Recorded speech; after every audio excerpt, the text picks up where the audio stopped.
investigated reported disturbance at Acer Plaza? 10-4 dispatcher, verify address.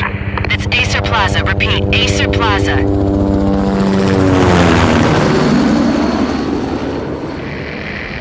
Shots fired on the rooftop. An assault in progress at Acer Plaza. Repeat, an assault in progress.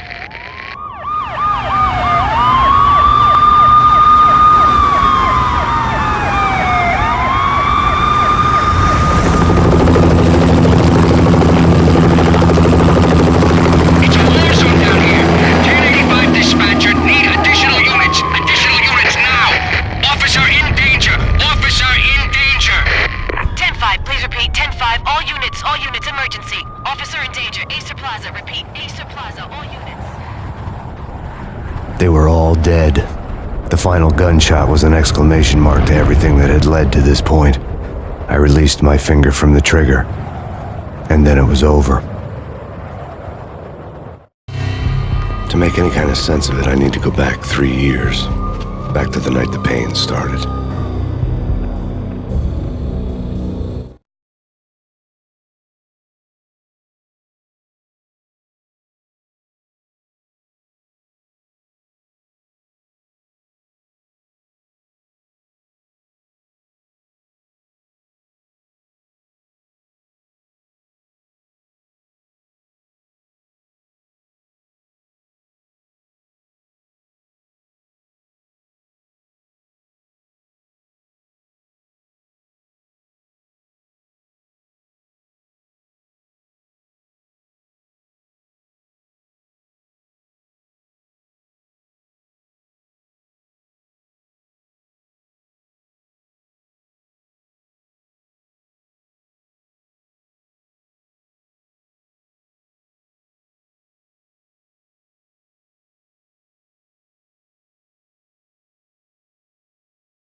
I was still on the force back then. NYPD, Manhattan, Midtown North Precinct, Hell's Kitchen. So when are you coming to work for me, Detective Payne? You'd make me work undercover in some hellhole. Sorry, Alex. Michelle and the baby come first. See? My last smoke. It's bad for the baby. That's you, Max. A regular Boy Scout. See, Alex? Still on for poker Thursday night, right? Like taking candy from a baby. Life was good. Sun setting on a sweet summer's day. The smell of freshly mowed lawns. The sounds of children playing. A house across the river on the Jersey side. Beautiful wife and a baby girl. The American dream come true. Honey, I'm home. But dreams have a nasty habit of going bad when you're not looking. The sun went down with practiced bravado. Twilight crawled across the sky, laden with foreboding.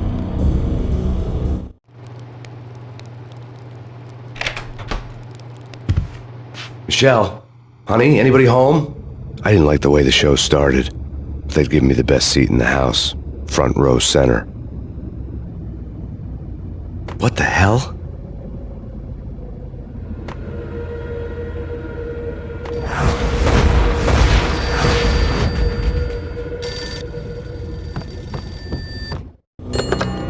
Listen, someone's broken into my house. Call 911. Is this the Payne residence? Yes, someone's broken into my house. They're still here. You have to... Good. I'm afraid I cannot help you. Who is this? Hello?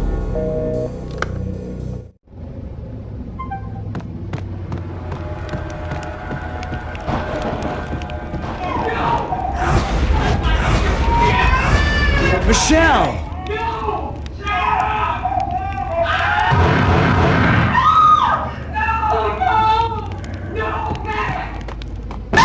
Michelle!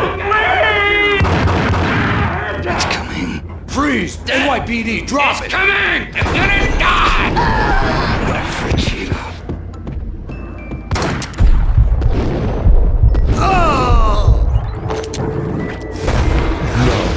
No, please God, no.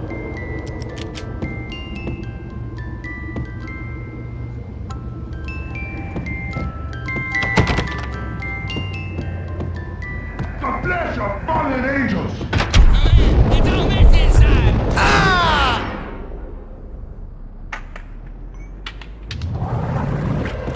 No, God, no, please, Michelle. Oh, baby.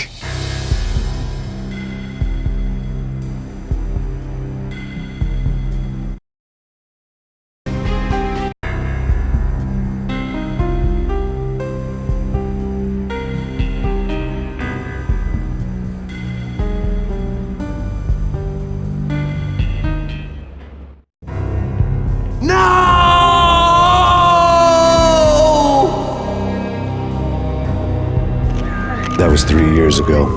Everything ripped apart in a New York minute. The killer junkies had been high on a previously unknown designer drug, Valkyr, V.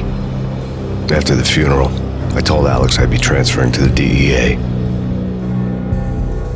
It took us 3 long years to get a break in the Valkyr case. Then, finally, 2 months ago, a dime dropper tipped us off that Jack Lupino, a mob boss in the Punchinello crime family, was trafficking.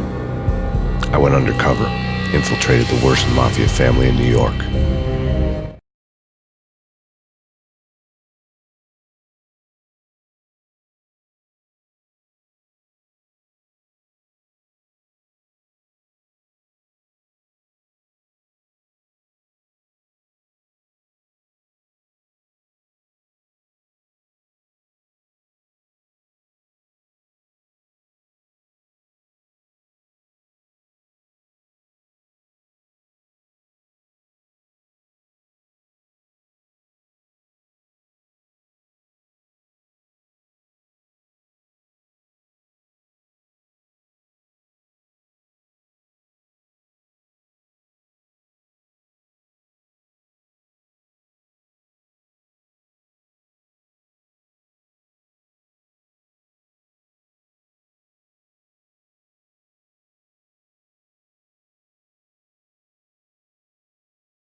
I came in from the cold and the dark.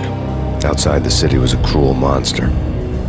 I've been slowly working my way from the small time to the big fish, trying to get to the source of the drug. Alex and BB were my only contacts in the DEA, the only ones in this decrepit city who knew I was down here. BB here. Something urgent has come up with Jack Lupino. You need to meet with Alex immediately at the Roscoe Street station. I hadn't had a face-to-face with Alex since I'd gone undercover. Outside, the mercury was falling fast. It was colder than the devil's heart, raining ice pitchforks as if the heavens were ready to fall. Everyone was running for shelter like there was no tomorrow. It didn't get any better when I got to the subway. The feeling hit me like a point-blank shot straight in the face. Something was not right about this. My Beretta stirred nervously under my coat, but the train doors had already shut behind me, and I was in for the ride. Next stop, Roscoe Street Station, and Alex.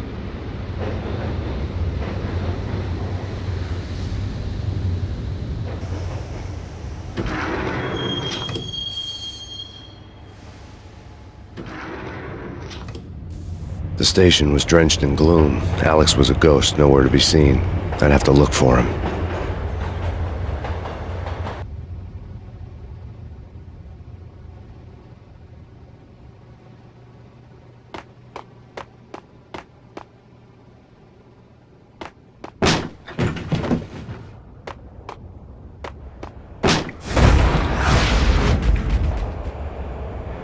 Death was in the air at Roscoe Street. I'd have to find Alex fast.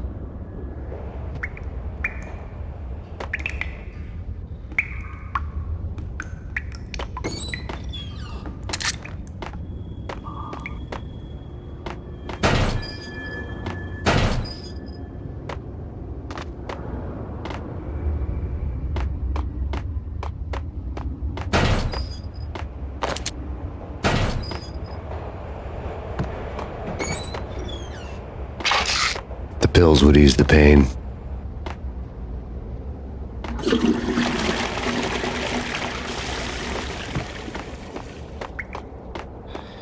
Jake supposed to take care of this? He and Mickey are having too much fun. Hey,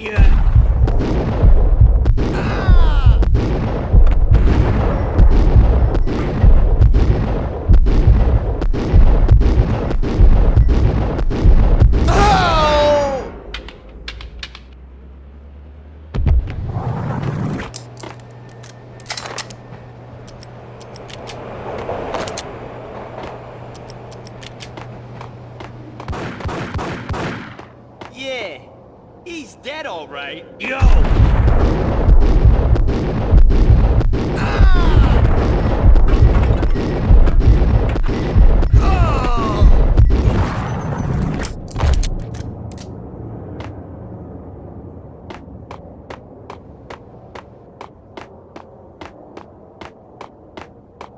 Yo, guys. Yo, guys. Hey,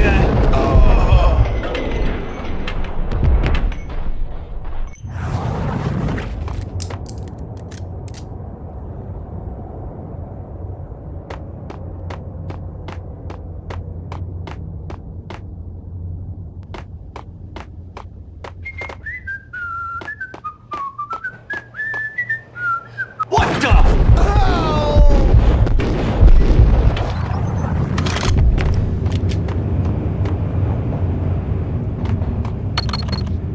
The security panel let out a mocking cackle. I'd need the right code. Did you hear something? Nah, take it easy.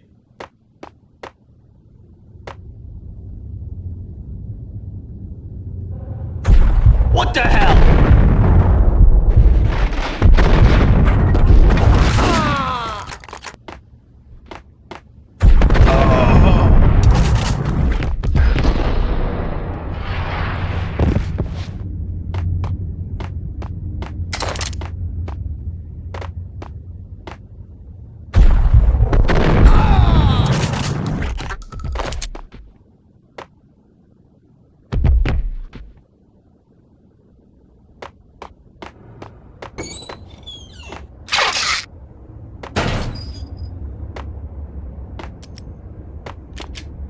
While looking for Alex, I had ended up in the middle of a big-time crime operation.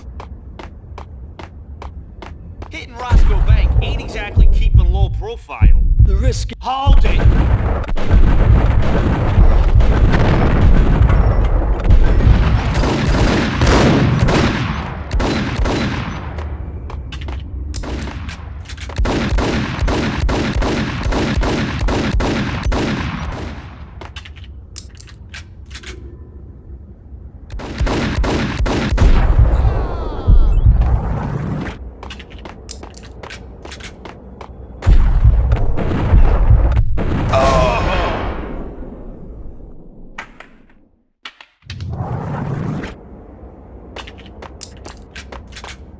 The gate was locked.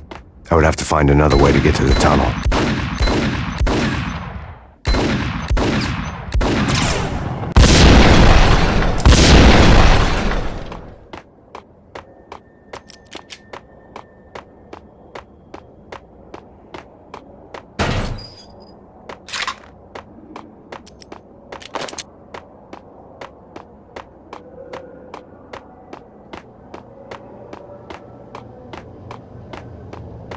Kiss it goodbye.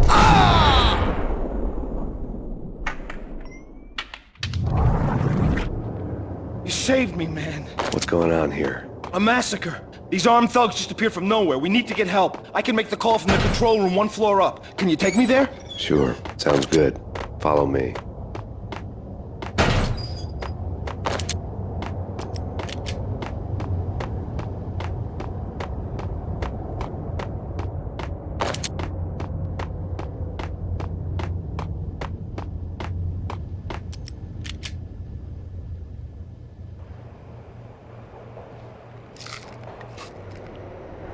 Home free. This way. What the hell?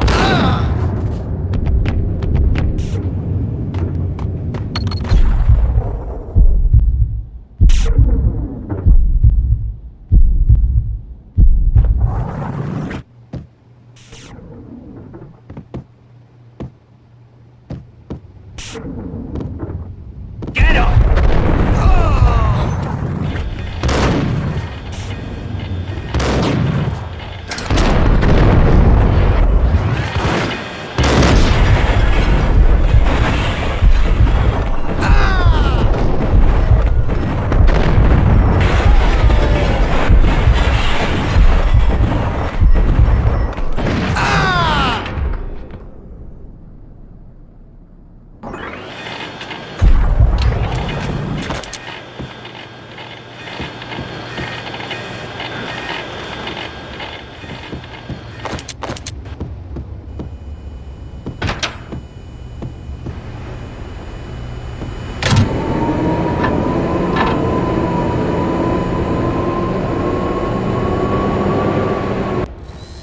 The train lit up like a Christmas tree. The power was back on.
So much for being subtle.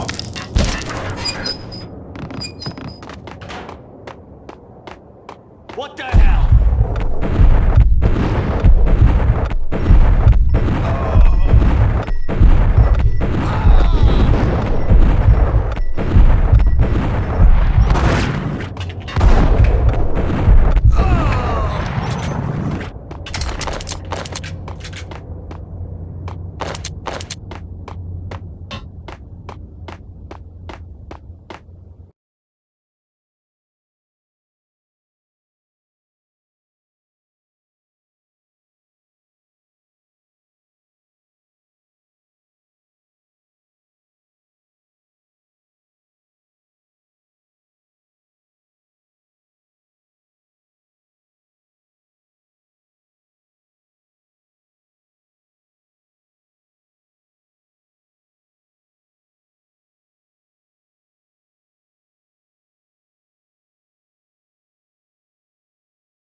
The rusty door led to an abandoned part of the station, closed off since the early 40s.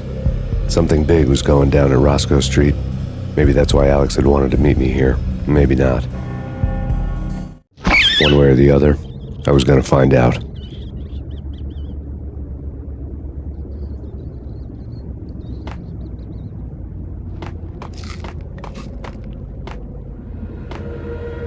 Did you hear something? Nah. Take it easy. What's up?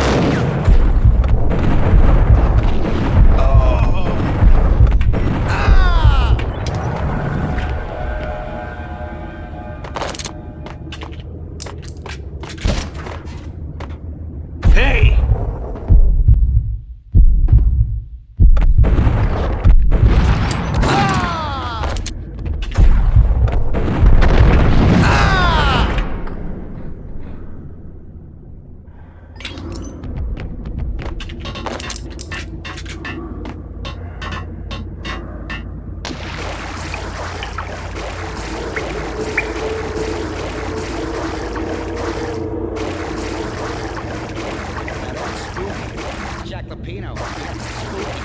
But also, it's like the failure count is rising. Yeah, I wouldn't joke about it if I was... Gun him down!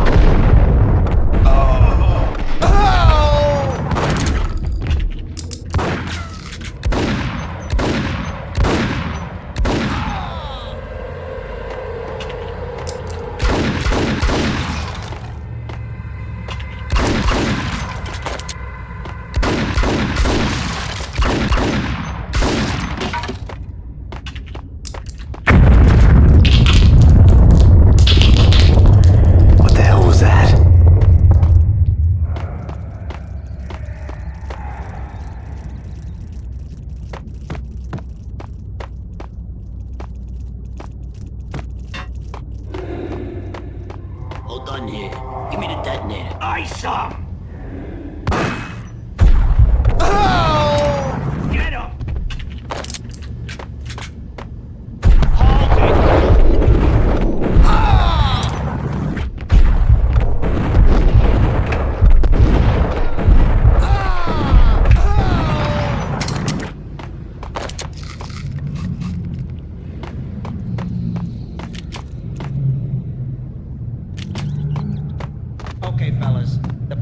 on their way. New York's fun.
Come to you now live from the crime scene. Who is this? Right back at you. This is Deputy Chief Jim Bravura from the NYPD. You are to cease your criminal activities and surrender immediately. Sure thing, Jim. Me and the boys have been talking and everyone's real sorry. They'll never do it again. Who the hell is this? Being placed at the scene of a bank robbery wouldn't have tipped the odds in my favor.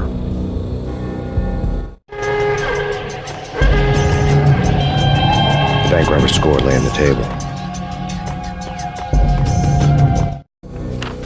The bank robbers have been after Acer Corporation bonds. The Acer success story had recently been on every channel and on the cover of every magazine.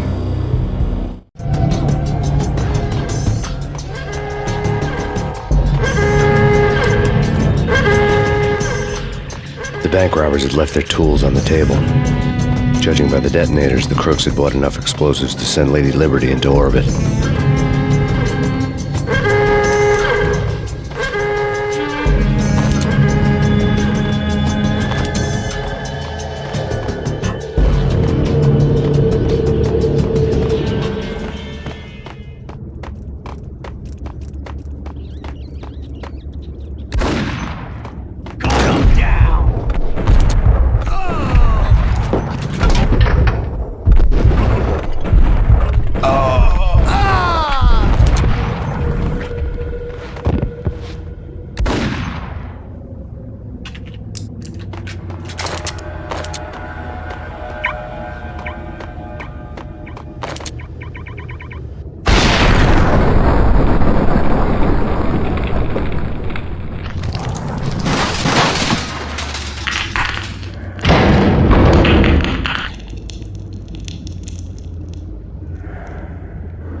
Hold it! Max! Jesus, you almost gave me a heart attack! I nearly shot you! Alex, am I glad to see you. What the hell's going on? There are more corpses here than at the city morgue!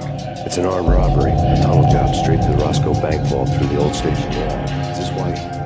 This is Lupino's gig? This is Lupino's doing? Lupino's men? Really? You sure know how to pick a place? Can you get through? No, it's locked. We gotta get out of here. If it's Lupino, it's... Alex? Alex!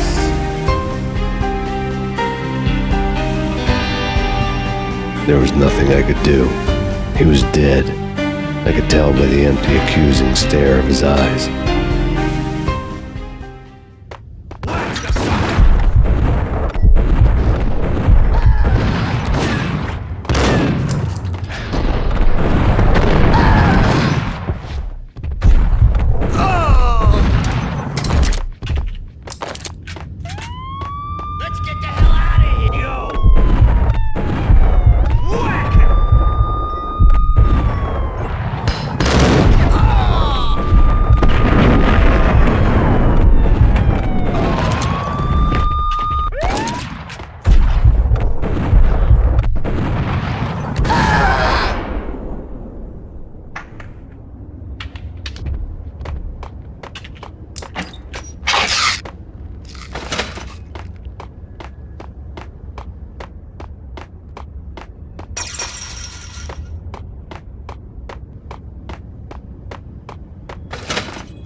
Alex had kept me relatively sane for the past 3 years. Now I didn't know how I felt. Somehow he had stumbled upon something big and ended up stepping on Jack Lupino's toes.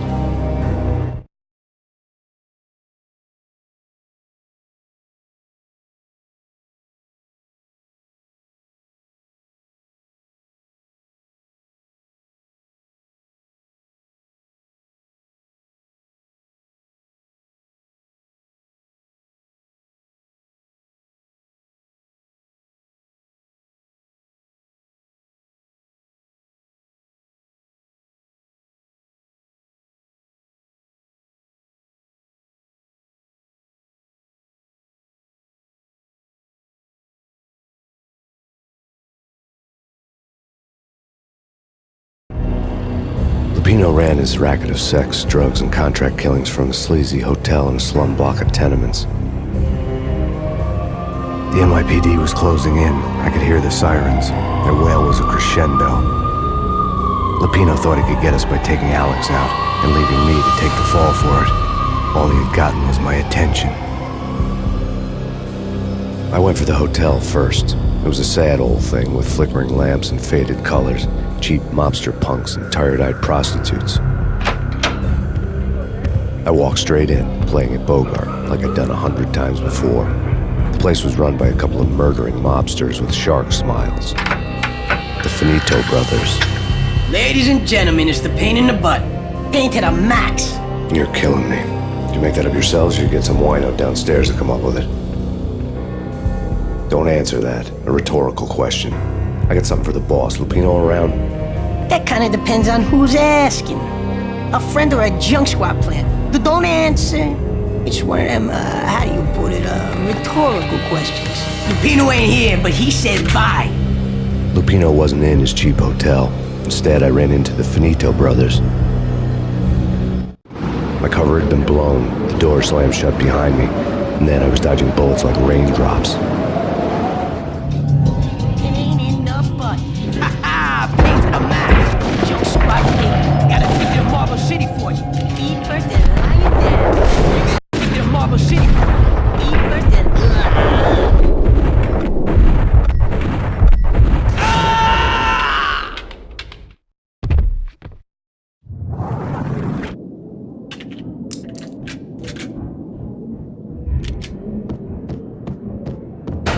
A letter on the desk caught my eye. All right, bosses. I had met Lupino only once. The gangster ran all his rackets through his right-hand man, Vinny Gagniti.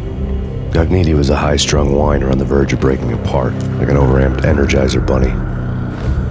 He had the brains to run the business, but he lacked the balls, always falling short, taking his frustration out on underage addicts and call girls. The V deal goes down at your hotel. Jack's exact words, quote, "Vinny, you're in charge of this one," unquote. Rico Muerte's coming to see it through. Anything goes wrong and everybody's gonna get dead, goes double for you. Treat this guy real good. Anything he wants, you give him. Don't screw this up or you're finito, finitos. A V deal meant added security, locked doors, and lots of nervous thugs with itchy trigger fingers. I'd seen nothing coming in, but that didn't mean it hadn't been there. Rico Muerte was a regular Kaiser Soze, a spook story told to keep the apes in line. 313. The Finitos had scribbled Muerte's room number on the note's margin. Joey, Vigilio, you right in there? They're not answering. Call the others. Tell them to come quick. Okay, but we can't wait for them. We gotta go in now. Bosses, we're coming in. There he is!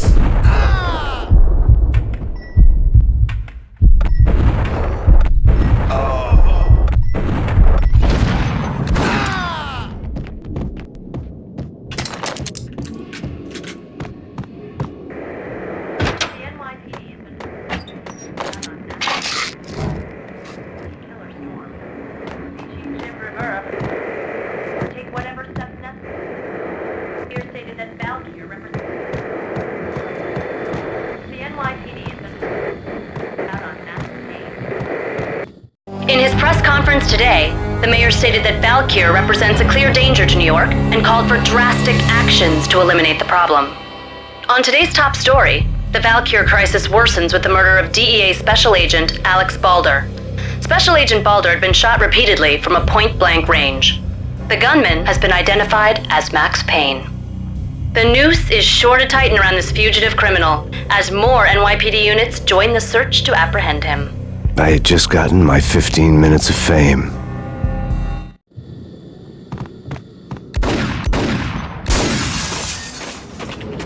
Yeah, something's wrong with the bosses. Payne's there and they're not answering. What the?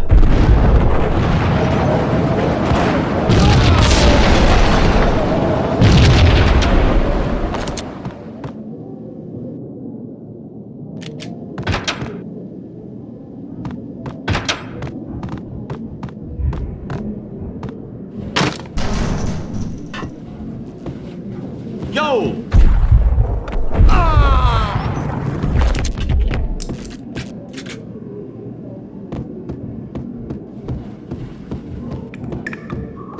Previously on Lords and Ladies. Hey, Lady Amelia, Lucky Valentine asks for an audience. Thank you, Lawrence. my lady. My lord. And now, an all-new episode of Lords and Ladies, brought to you in part by Hey! Corporation. What?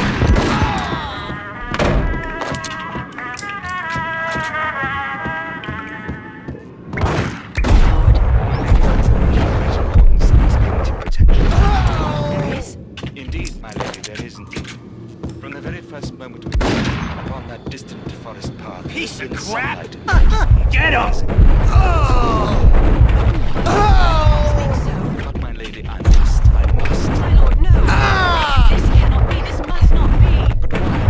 My lord, it is too dreadful, do not force me to speak the words! I must know, I would rather die. Yes, my lord, we should both be dead, for this shame is... Tonight, the city's fight against the nightmare drug Valkyr took a turn for the worse, as DEA Special Agent Alex Balder was found brutally slain at the Roscoe. My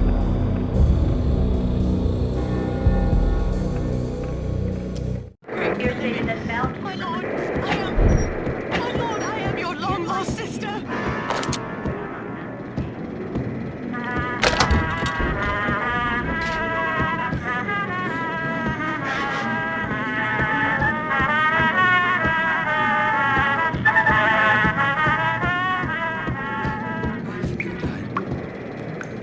V-head junkies could go off without a warning. I had to be careful. Get away. Get away. Get away. Whack!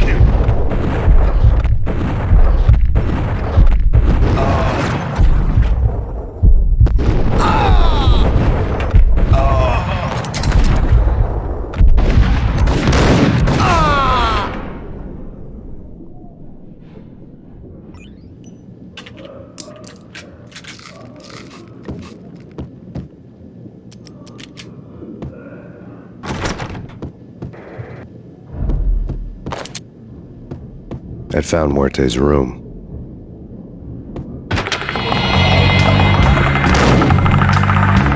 Muerte had received a letter. Our investigation had turned up nothing to link Angelo Punchinello, the head of the Punchinello family, to Valkyr. All tracks had ended with Jack Lupino. The letter in Muerte's room was signed by the Don himself. It was the first hint that the Kingpin knew what was brewing inside his syndicate. The trouble you got into after the Chicago screw-up. The Punchinello family bailed you out. You have been waiting for a chance to pay us back. One of our trusted boys has a monkey the size of King Kong on his back. And we need your special skills for backup on a major deal. Collecting evidence had gotten old a few hundred bullets back. I was already so far past the point of no return I couldn't even remember what it looked like when I had passed it.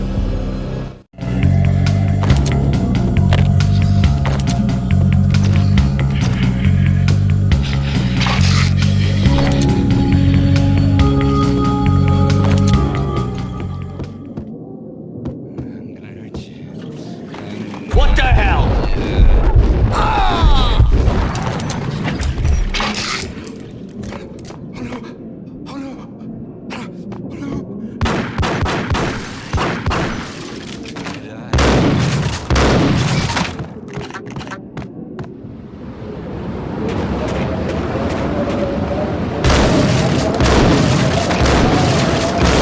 I didn't want to know what had happened here. It was not a pretty sight.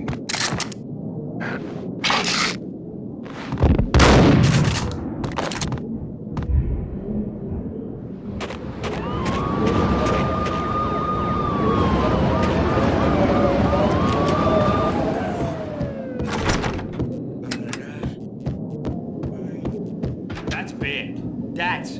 Got him!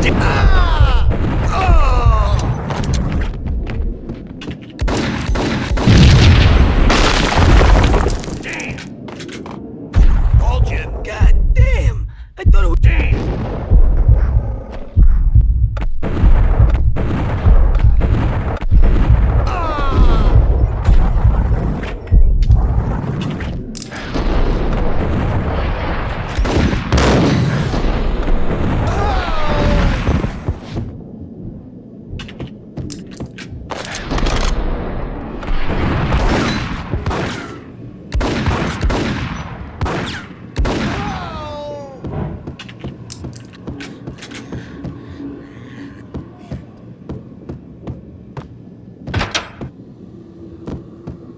The hooker had left her diary on the table.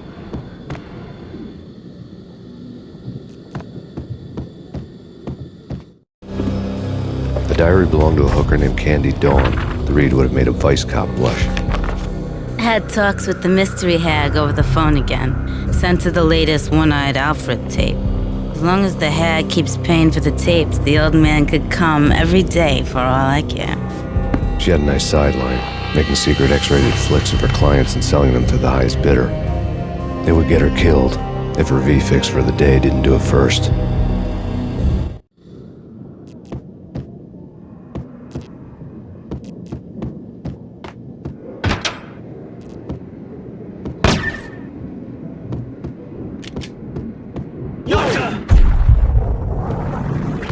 Tim, go get him. No, wait, you go get him. You go and get him.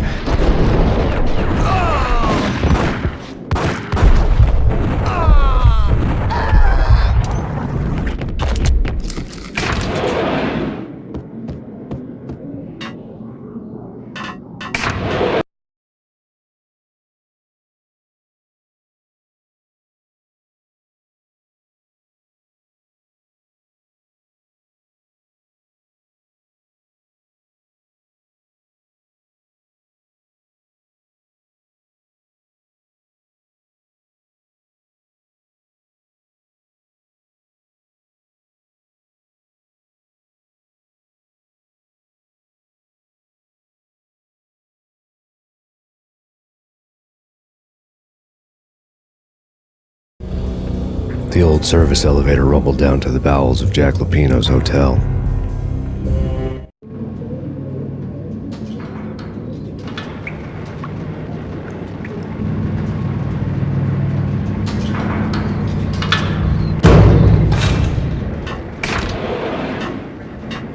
It was freaking crazy. Cops were doing a full-scale siege next door. More traffic than rush hour. I mean, blatant bastards running back and forth, Ronnie and Jimbo to throw, and in the middle, whack the sucker.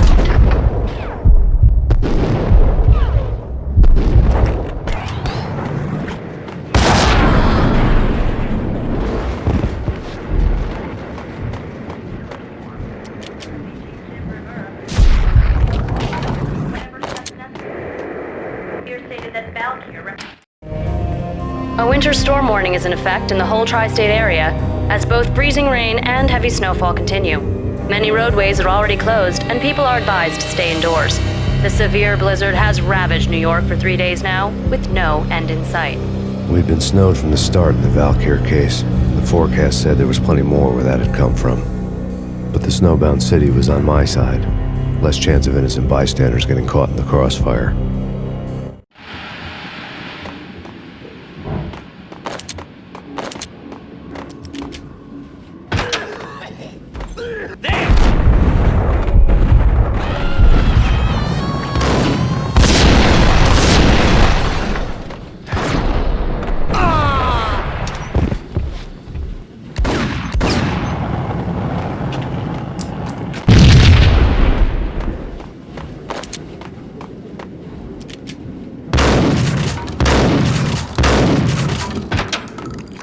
What the?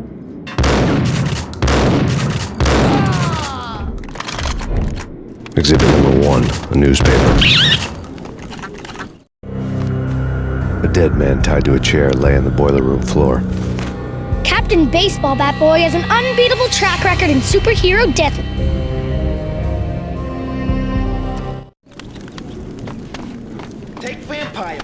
Why are they always set in LA or Mexico? They can't even get a tan. If I was a bloodsucker, I'd move to the North Pole. Winter's one long night. Yeah, and what would you eat? Some blood from penguins? Then whack the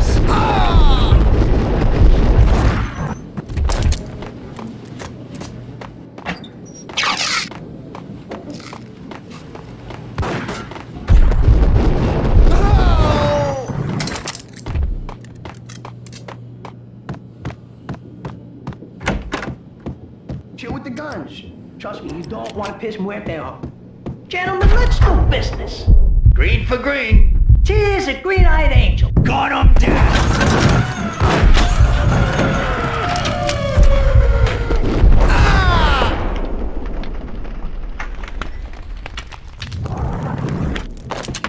A lifetime ago, this would have gone down as a narcotics arrest.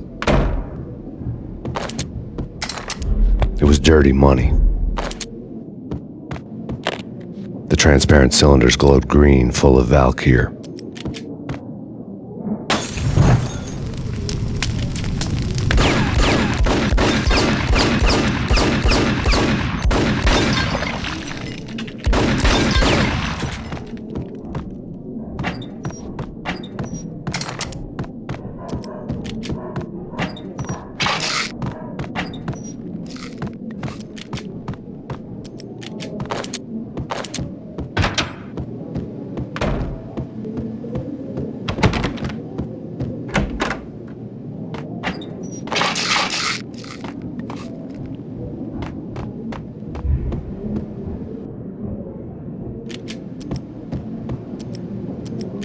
I needed a key to get past the locked door.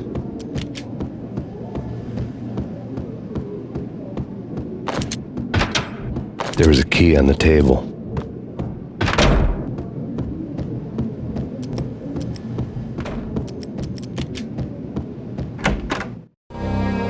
Two mad dog killers, ready to murder each other.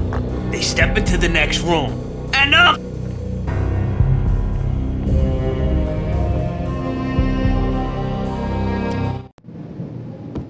Do something! It's Payne.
Without a key, I'd never get past this door.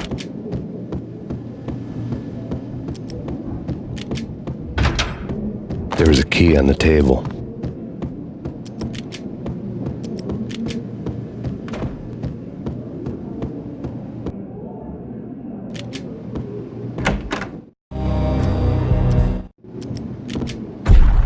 Do something!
The antique switchboard was still in use.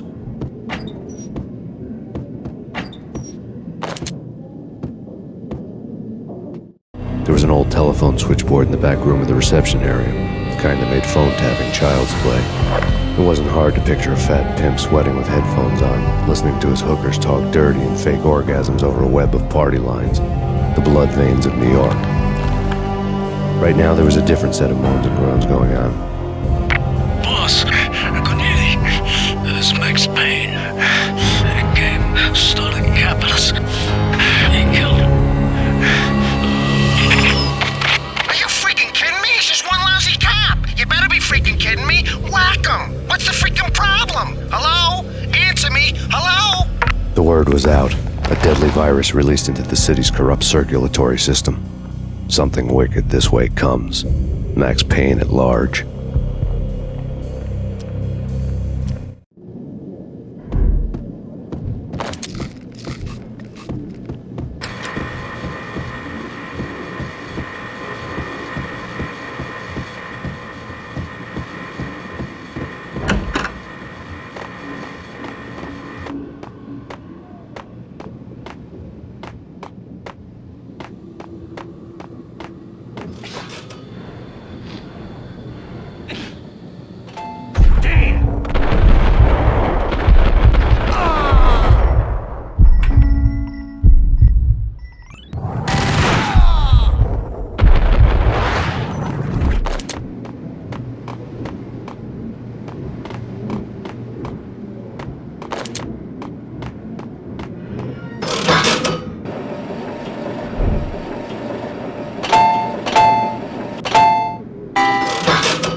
Turn around, walk away, blow town.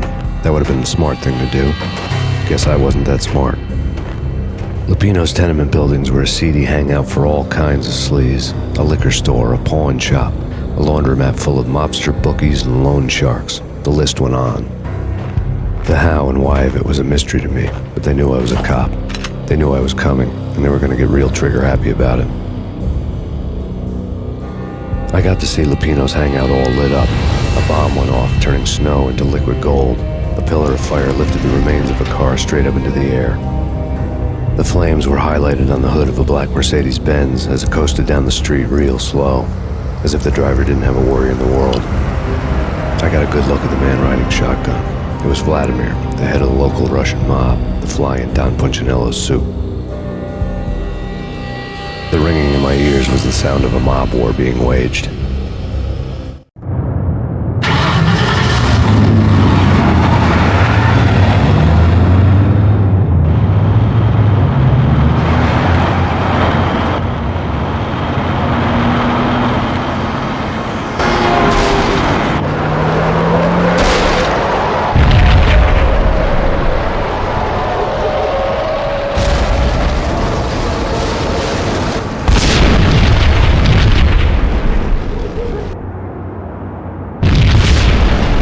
Exploded inside the closest slum building.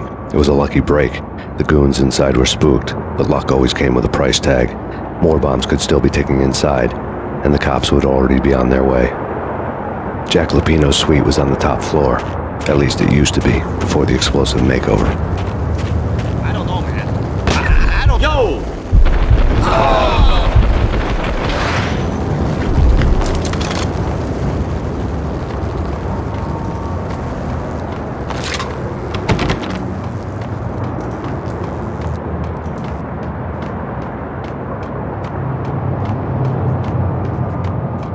The headlines were a depressing read. The headlines were screaming bloody murder. The storm was a screaming duet with the approaching prowl car sirens. It was all a scream when you were down for the count and wanted for murder.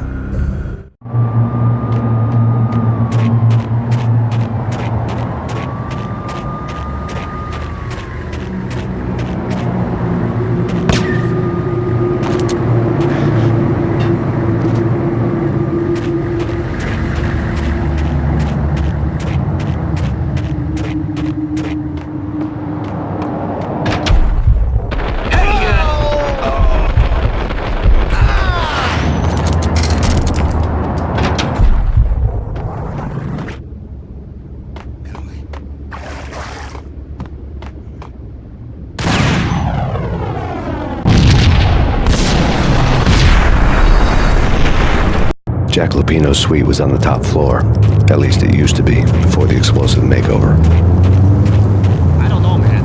I don't know about... Yo!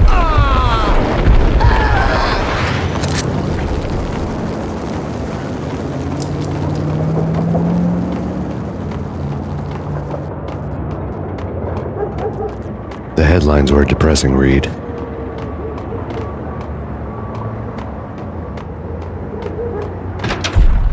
Hold it!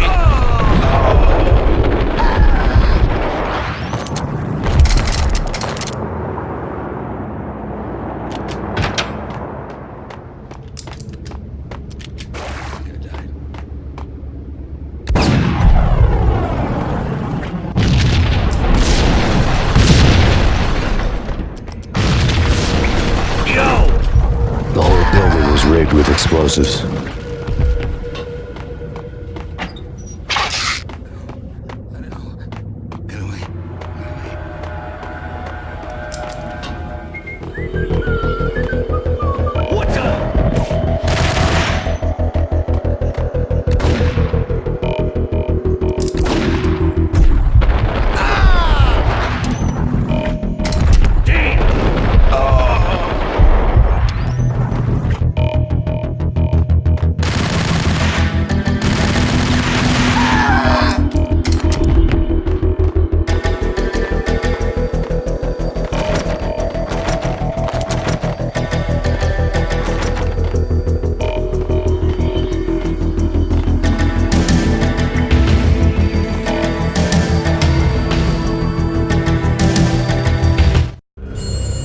A beaten-up phone in the entrance hall was ringing. It could have been just a junkie in need of a fix, but it turned out to be something more sinister than that. Am I speaking to Mr. Payne? Who wants to know? My name is Alfred Woden. You must hurry. The police are on their way. Tell me something I don't know.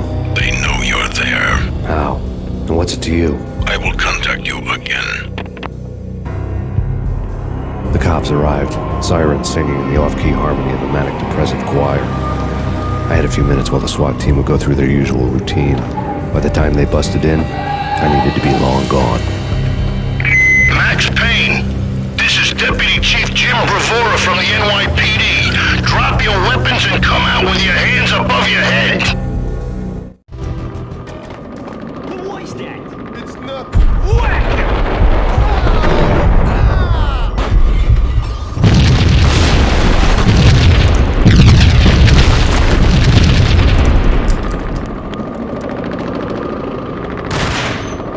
Someone had left a letter on the counter. Suddenly it all made sense. The bombs, the Russian mob boss making an appearance in person. Gagniti was his usual self, all talk and no walk. After our hit, the Russian has only a couple of guns left, and they can be bought. There's no freaking way he has the guts to try anything after that. As it turned out, the Russian had plenty of guts. One thing you could count on, you push a man too far and sooner or later he'd start pushing back. Hold it right there! Payne, this is your final warning. Gun! Surrender or we'll be forced to take you.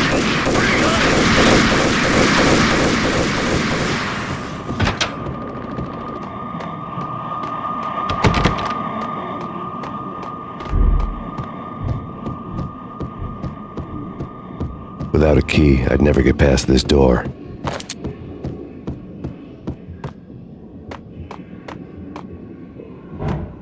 There's a key on the shelf.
The bombs had destroyed all the stairs up to Lupino's office. The alternate route led there by way of adjoining rooftops.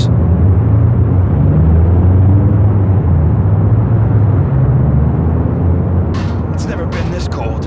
Never ever. It's like the sky's falling. Yes, sir. It's the end of the world as we know it. And I don't feel fine. I don't feel anything. Not a thing.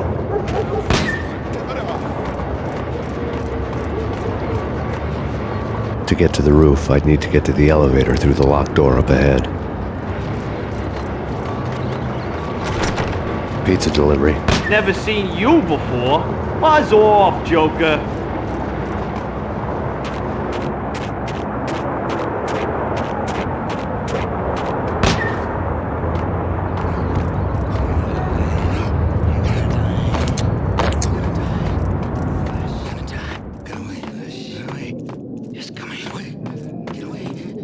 Max Payne!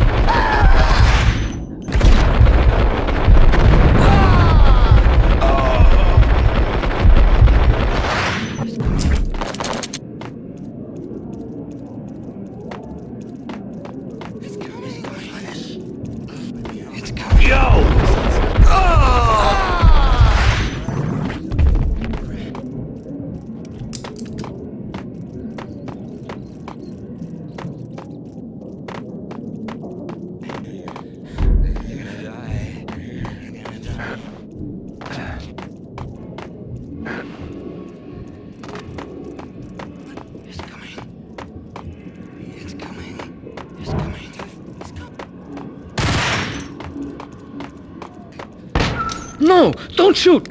You know the clowns at the laundry? Me? No. You're no good to me then. What? No, the laundry, yeah. I know him, yeah. Get me in there. Okay.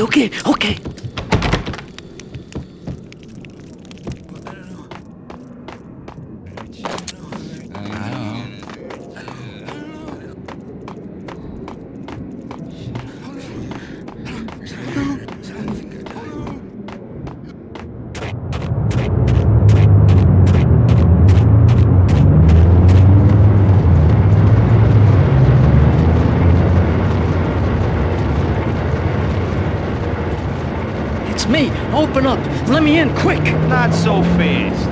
The password. John Woo. Come on. Okay, John Woo. All right. Come right in. It's a trap! There he is!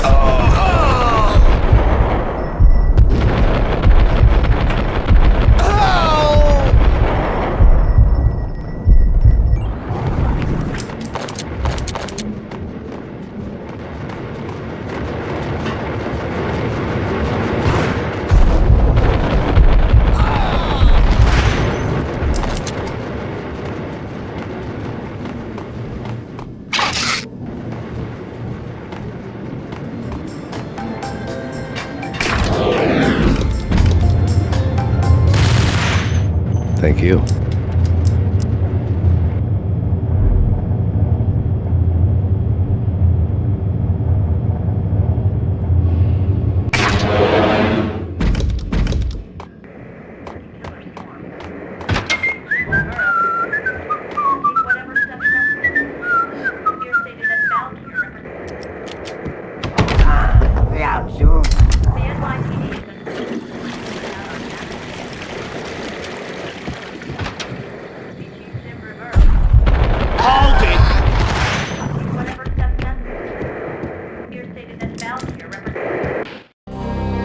New York City is in crisis tonight, with reports of Valkyr-related gang war in the streets of the Bronx. Apparently, Max Payne, wanted for questioning in connection with the slaying of a DEA special agent earlier tonight, is waging a one-man war against his former partners in crime. Among the listed casualties so far are notorious mafia members Joey and Virgilio Finito, as well as Rico Muerte, himself a fugitive from the law, and a suspect for several murders in the Chicago area. The NYPD has been placed on full alert. A citywide APB has been put out on Max Payne. Deputy Chief Jim Bravura has promised to take whatever steps necessary to bring him to justice. What those steps may be remains to be seen. For CNN TV News, this is Kira Silver.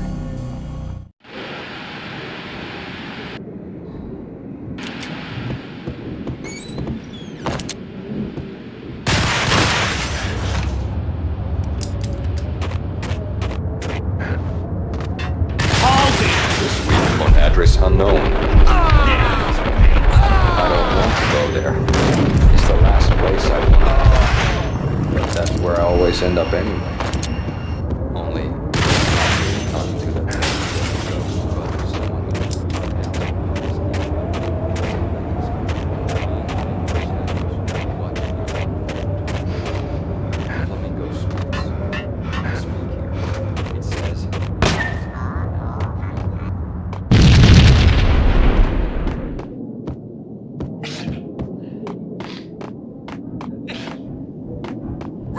or green? It's always red or blue in the movies. So, green? No, no.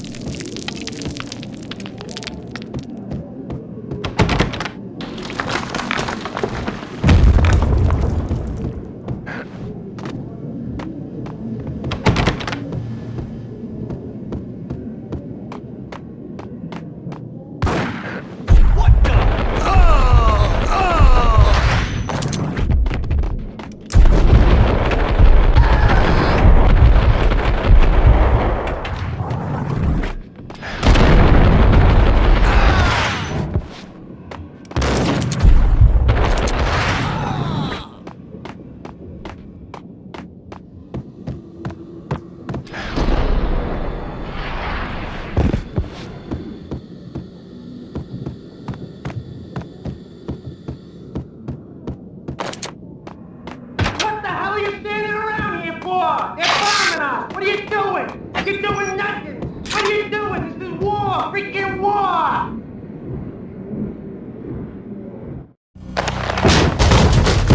Vinny Gognitti, just the man I've been killing to see. Payne? Freaking Fed! I knew from day one there was something screwy about you. What do you think you're doing? You're a freaking cop. You ain't got SWAT on us. You can't just come in here waving your piece like it meant something. Yeah! Oh my God! Oh God, you shot me! Ah! You're dead, Payne! What the hell are you waiting for, you apes? Kill him! Kill him! With pleasure, boss. Gognitti bailed. I made like Chow Yun Fat.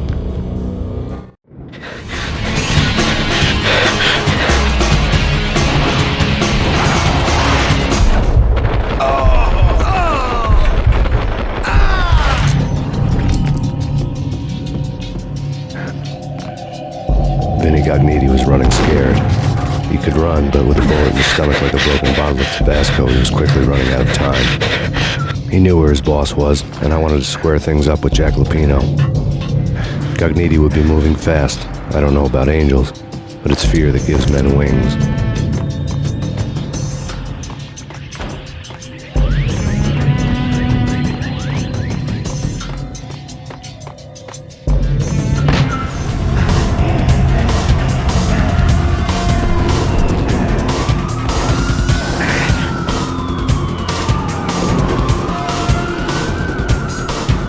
Gognitti hitched a ride. To catch him, I'd have to follow his lead.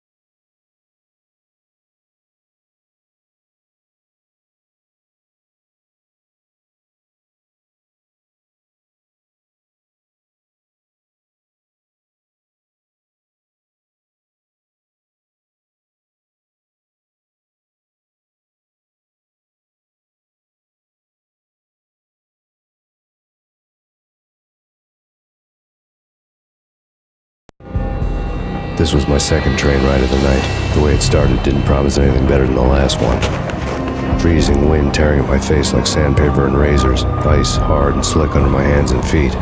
Somewhere in the background, the wail of sirens, the city howling after me. New York sped by and fast forward. Dark rooftop water towers and a dead forest of antennas and chimneys, all a blur.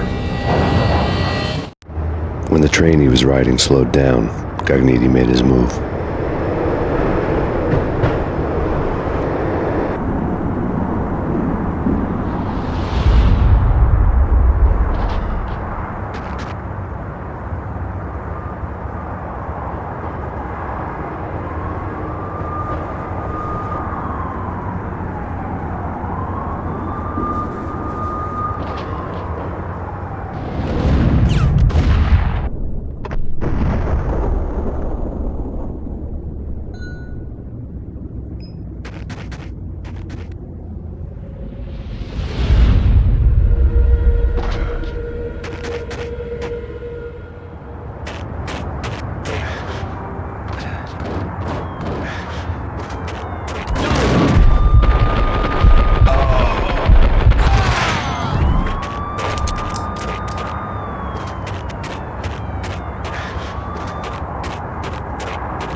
crowd.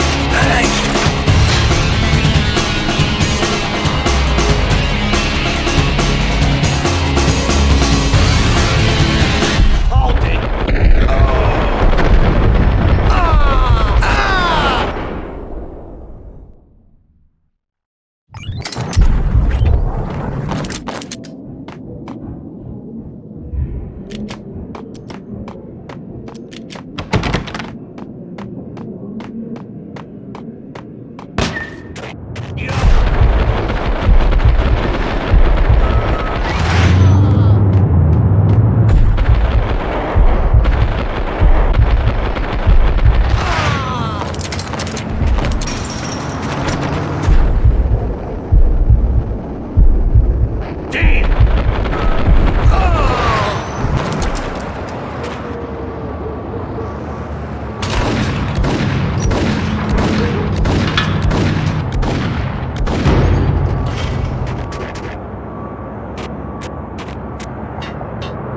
Hey!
Get him!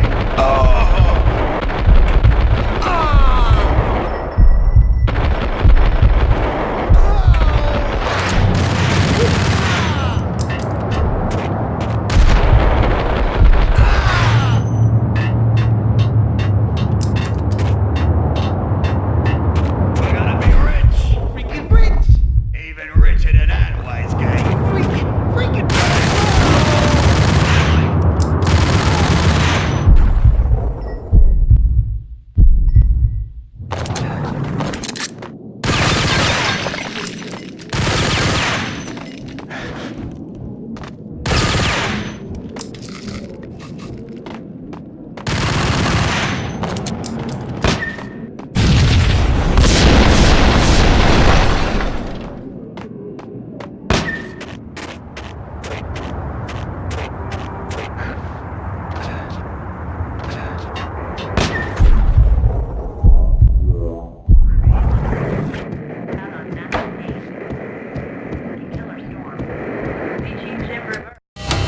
Max Payne has nowhere left to go. We are very close to capturing him. You'll get a full statement then. Right now, I've got better things to do, ma'am. That was Deputy Chief Jim Rivera from the NYPD with no further comment at this time. Apart from his suspicious food habits, I figured Bravura to be one of the good guys. Fate had just dropped us on different sides in this. But when it came to capturing me, he was way out of his league. I had already ditched the cops a couple of rooftops back. For now.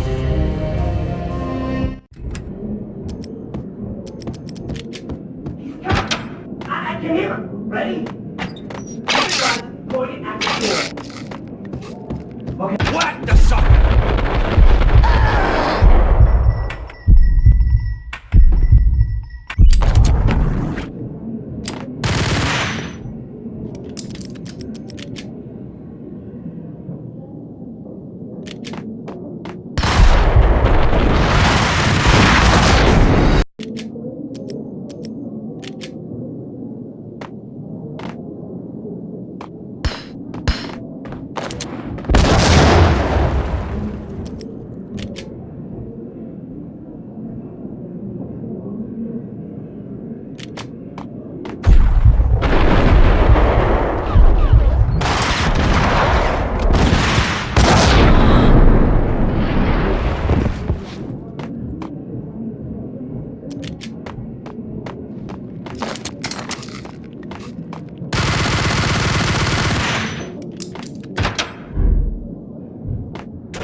Open, goddammit!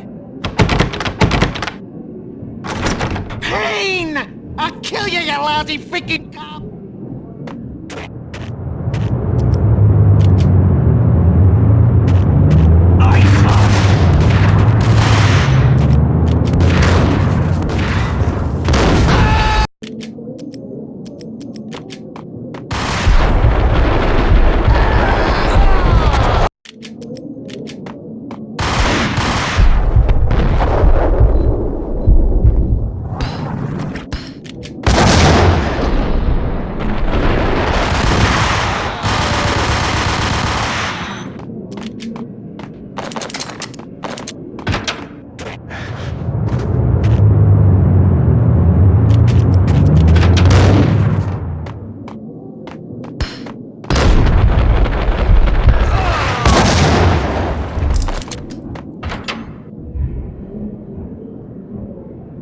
Open, goddammit!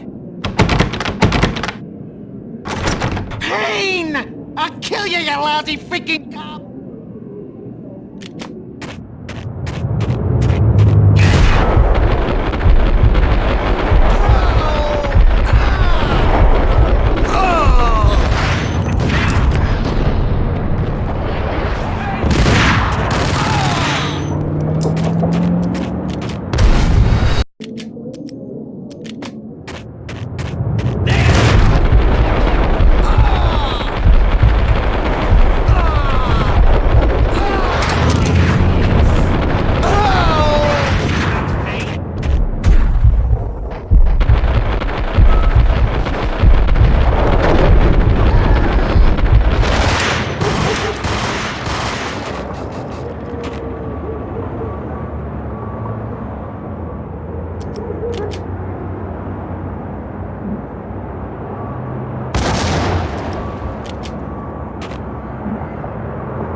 Gagniti ran out of steam in a dead-end alley with steam boiling out of the sewer grates like all the fires of hell were burning high beneath us.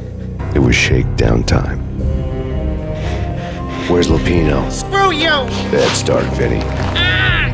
Police brutality! I rate pretty high on that. You can't just hurt me in cold blood? Just keep telling yourself that. Listen good, Candyman.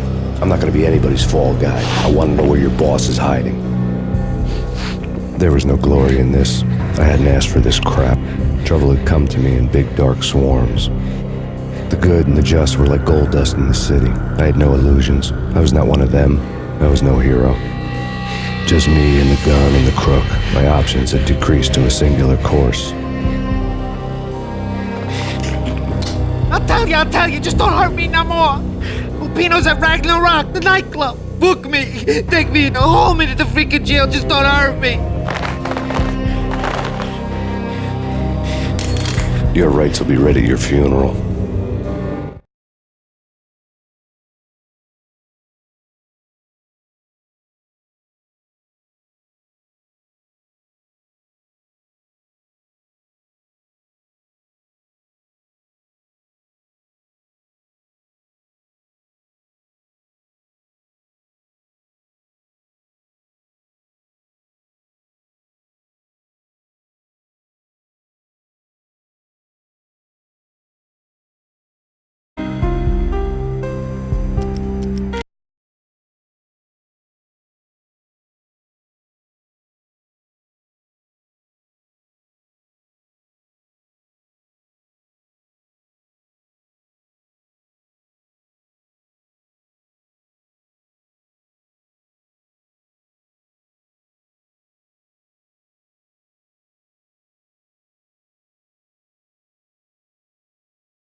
some!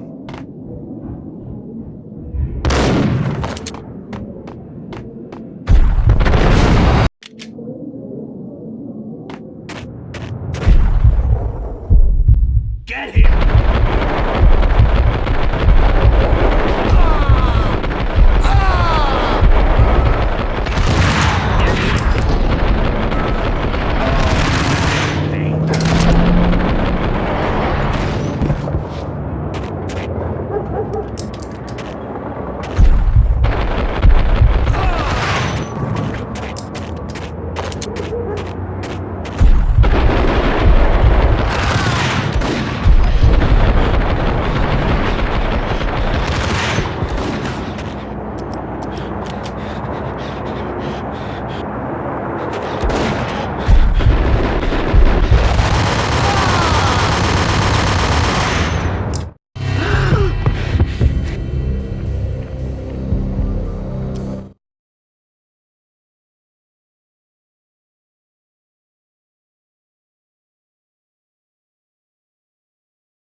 Ragnarok was Lupino's private nightclub, a den of drugs built into an old theater. I knew what waited inside. V-head junkies ready to explode in random acts of senseless violence, and Lupino's goon squad, the worst stone-cold killers this side of hell. Ragnarok was as inviting as a headache, flickering and flashing to a machine gun beat. The belly of the nightclub was a gothic theme park that began with bondage games and led to the nasty stuff from there. As subtle with its dark message as a cop-killer bullet through the heart, like father, like son, just like Jack Lupino.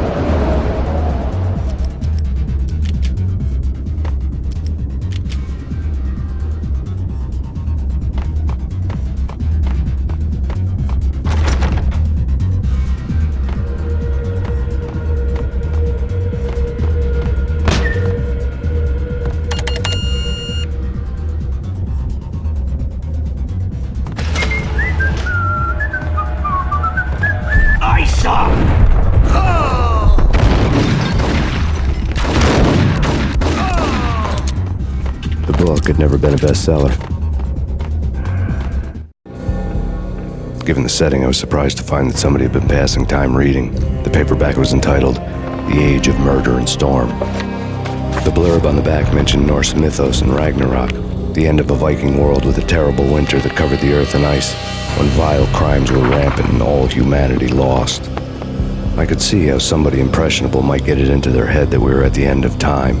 I was also beginning to see what the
books on the occult had been piled on.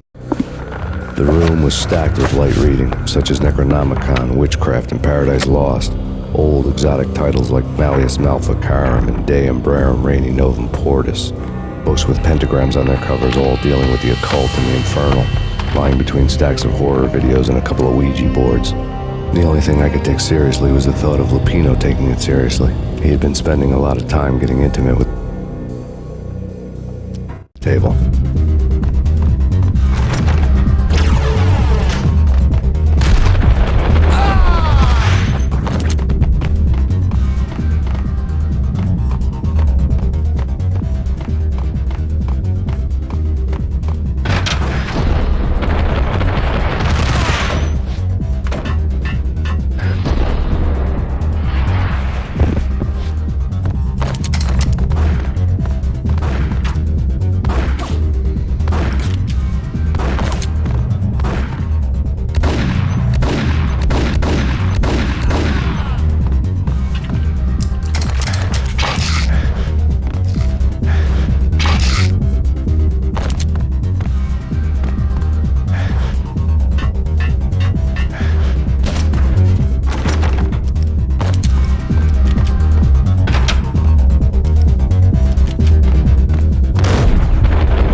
Karaoke never was my scene.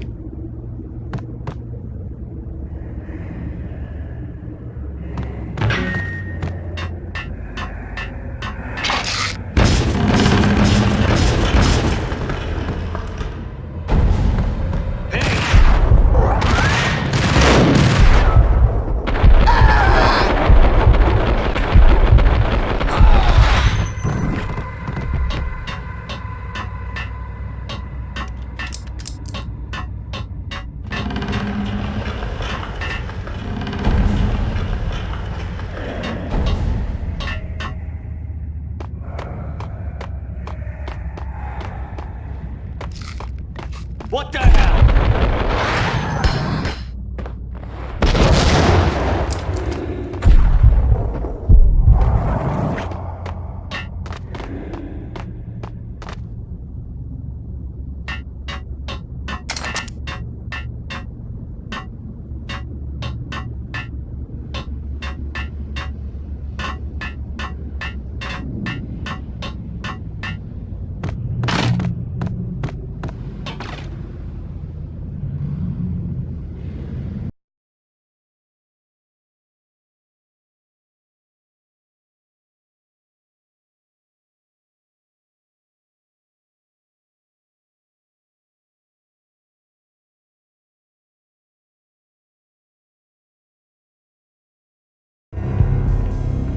The backstage area led to Lupino's inner sanctum.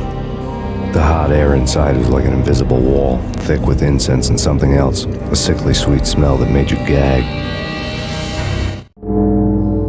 This was the rotten core of the Big Apple. Lupino lurked somewhere ahead, like a spider at the center of his web, waiting. The vapors in the air started to make my head swim. Torn pieces of a letter lay scattered on the sofa.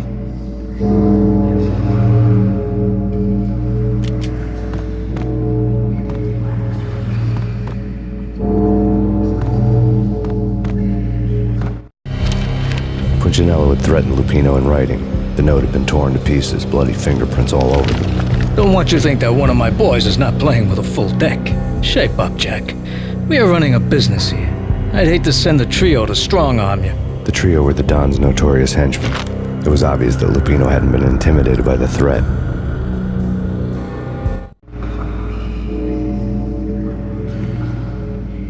Lupino's notes covered the table.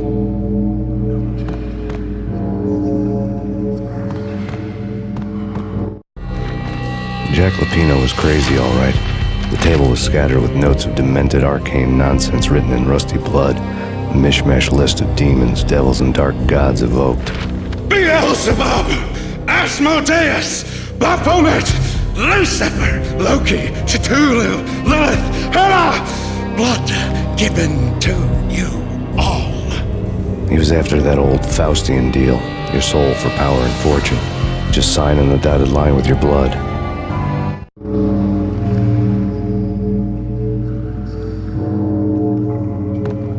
Lupino's notebook lay on the pedestal.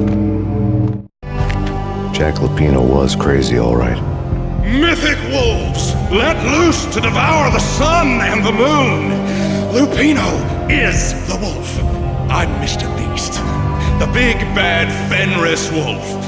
I'm the end of the world man, wearing the flesh of fallen angels. After Y2K, the end of the world had become a cliche. But who was I to talk?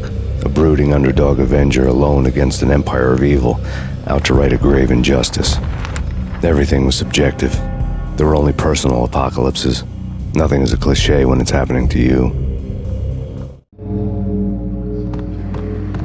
The flesh of fallen angels! Come to me all!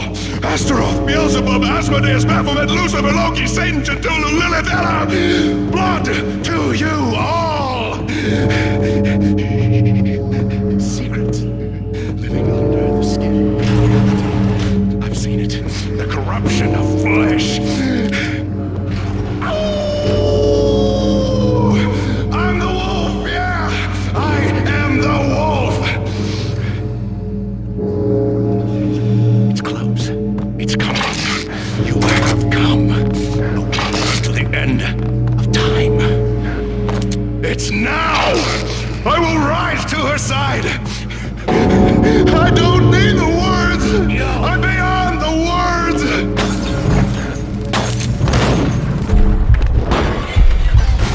Come to me all! Astaroth, Beelzebub, Asmodeus, Baphomet, Lucifer, Loki, Satan, Cthulhu, Lilith, Ella! Blood to you all! Secret. Living under the skin of reality. I've seen it.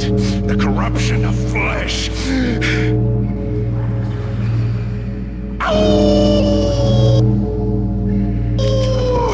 I'm the wolf, yeah! I am the wolf! It's close. It's coming. You have come. A witness to the end of time. It's now! I will rise to her side! I'm the wolf, yeah! I am the wolf! It's close. It's coming.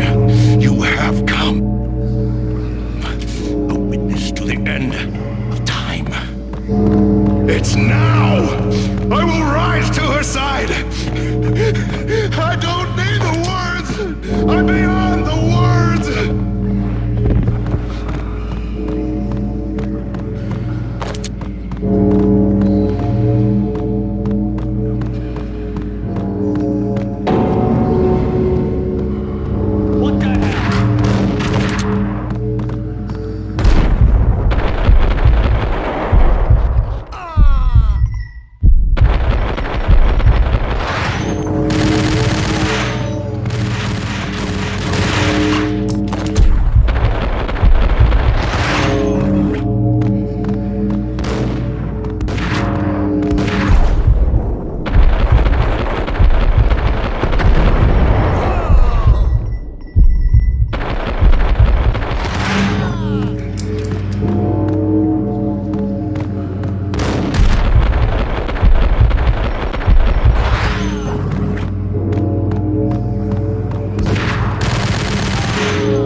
I had known there'd have to be a catch in it somewhere, and this one was the Empire State Building of catches. Lupino was pumped up and dying to go 15 rounds with a mutant alligator. And then he started this spooky monkey talk, straight from a bad dream. Mine. I have tasted the flesh of fallen angels. I've tasted the devil's green blood. It runs in my veins. I've seen beyond a world of skin, the architecture of blood and bow and arrow. Death is coming! She is coming, and hell follows with her. This is the twilight winter. I am ready to be her son.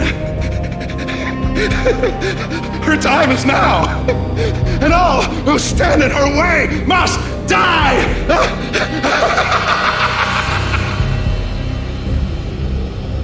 Die! You'll die! You'll die! Now! All die! Oh!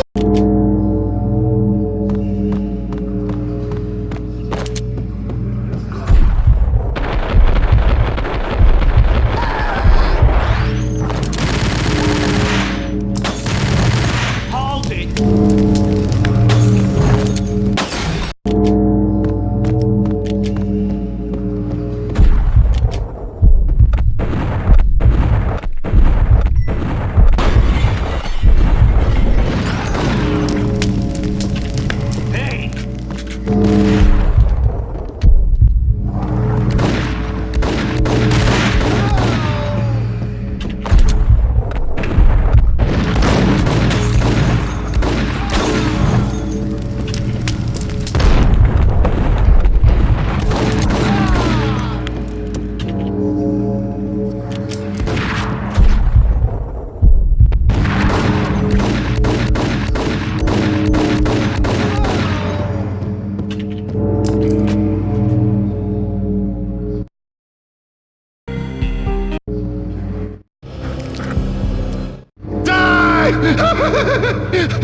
You'll die! You'll die! Now! All die!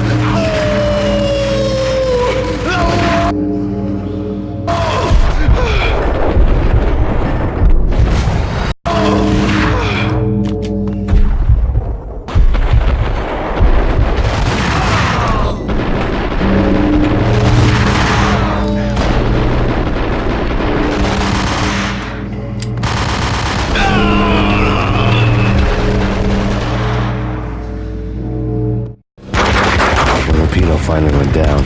I wanted to make real sure he'd stay that way. V was a bad monster. Turned them into friggin' zombie demons from outer space. I think he's dead already. Huh? And that's when it happened. But dead or not, you've got the wrong guy. In stepped this knockout femme fatale holding a gun to my face. I returned the favor.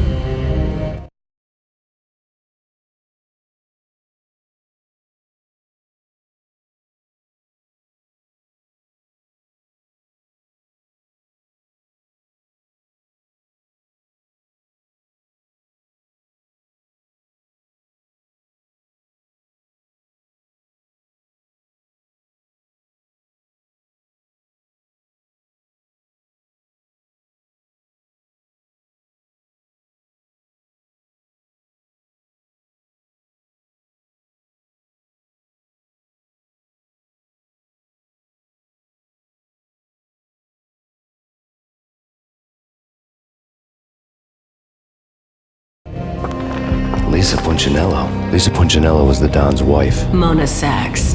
Lisa's evil twin. Your safety's off, evil twin. You might hurt someone with that gun of yours. Lisa's the damsel in distress. I'm the professional. I'd blow you away without batting an eye. Sure, and you can check out my credentials splattered all over this joint. Jack couldn't have framed you. Not the state he was in. We're after the same slime bag.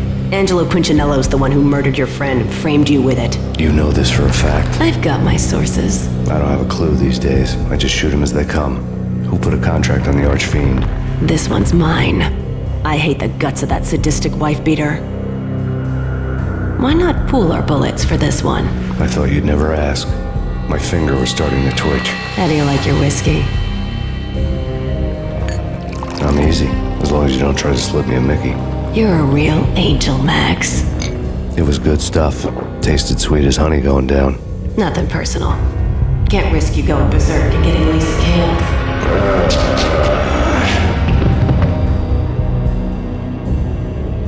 The nightmare was always the same. Violent shapes moving in darkness, old and ugly. The killer's mad laughter was a riddle filled with wicked innuendo.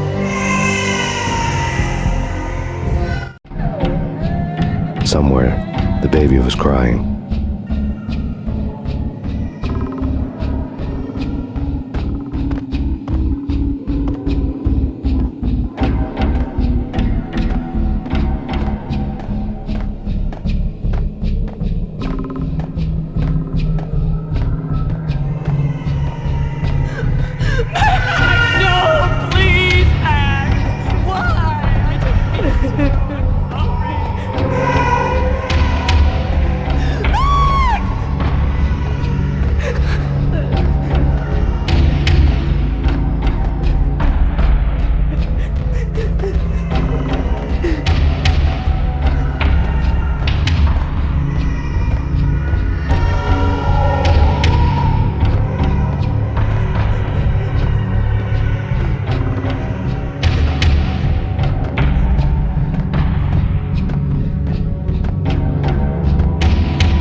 Should have known it when we found you snoring next to Lupino's corpse.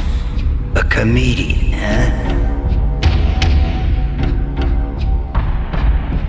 The pictures were filled with good old times.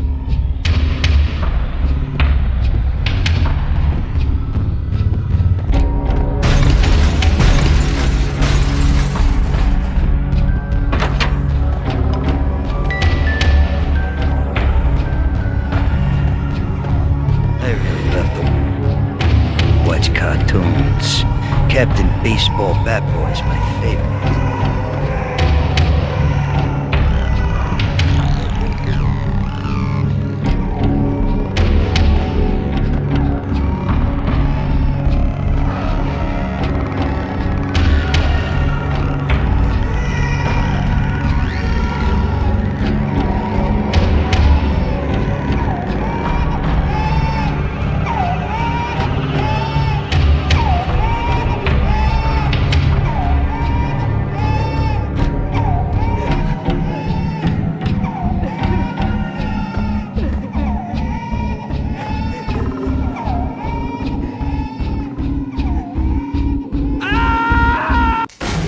Watch cartoons. Captain Baseball Bat Boy's my favorite.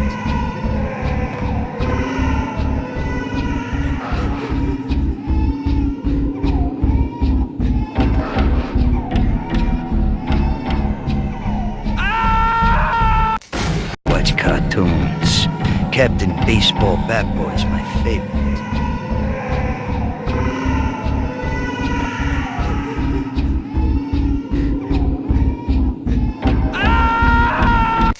Watch cartoons. Captain Baseball Bat Boy's my favorite.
No, please, God, no.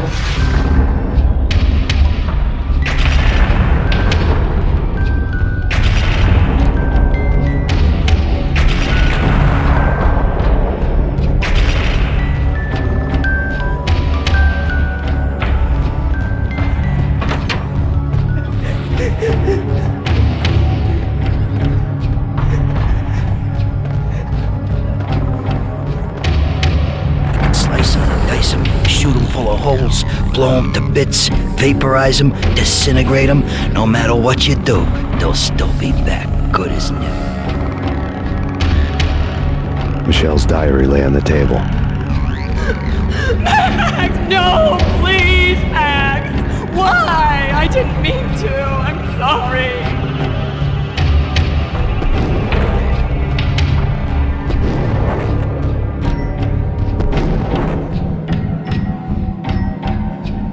Murderer! You killed her! Nothing like that ever happens in the real world.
woke up in a bad dream.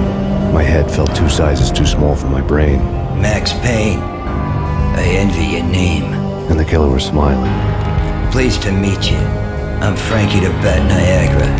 Niagara, as in you cry a lot? He had a baseball bat and I was tied to a chair.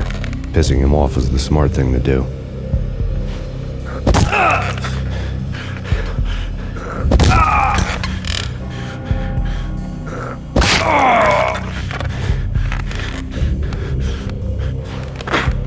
Nothing wrong with a little laugh now and then.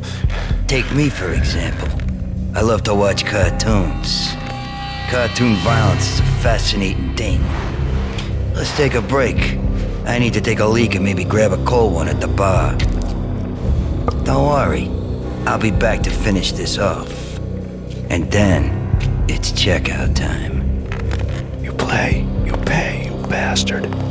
He swaggered out, and the door clanged shut behind him, locks clicking into place. Everyone makes mistakes.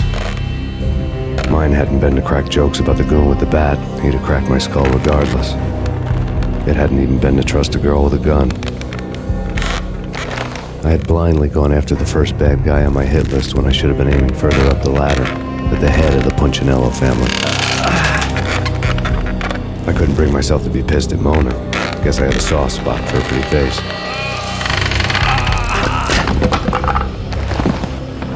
But when somebody decides to play baseball with your head, you tend to get sore.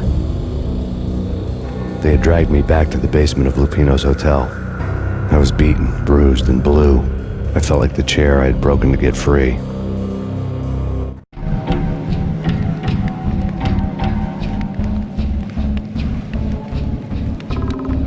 All I had was Niagara's bat, sticky with my own blood.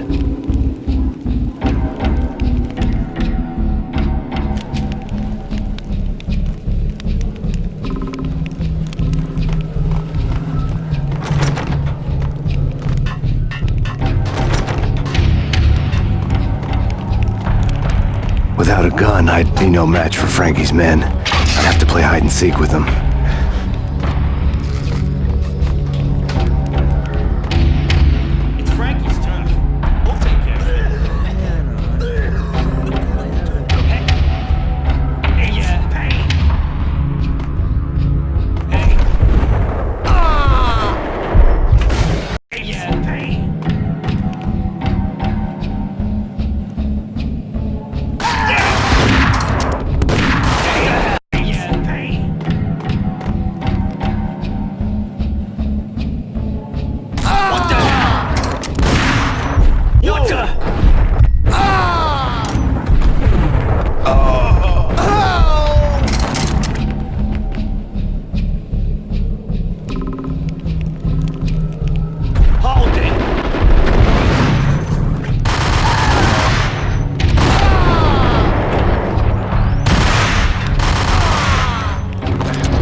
fast going from bad to worse.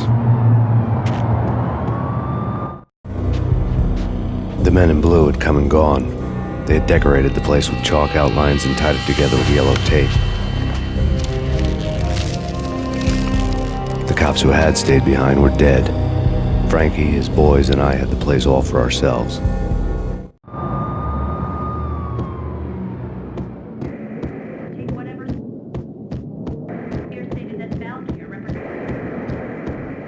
Just forget about it.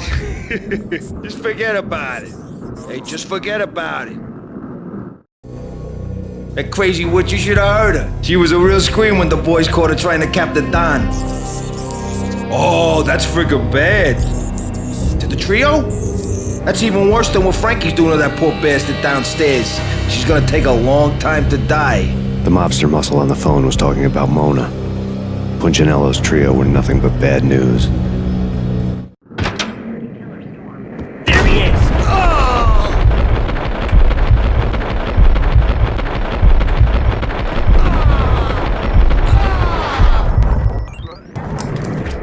More evidence that Punchinello didn't like me much.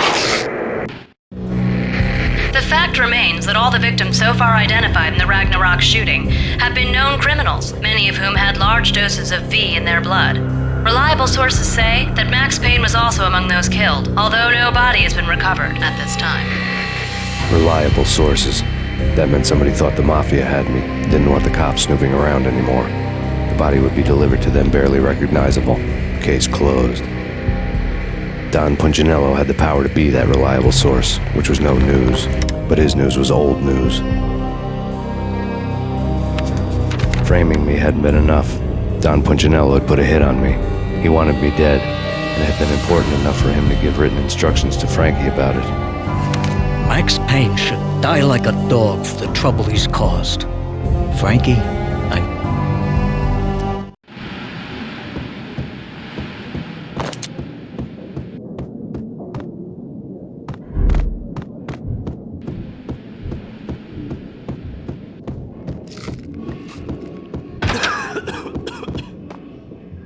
Hey,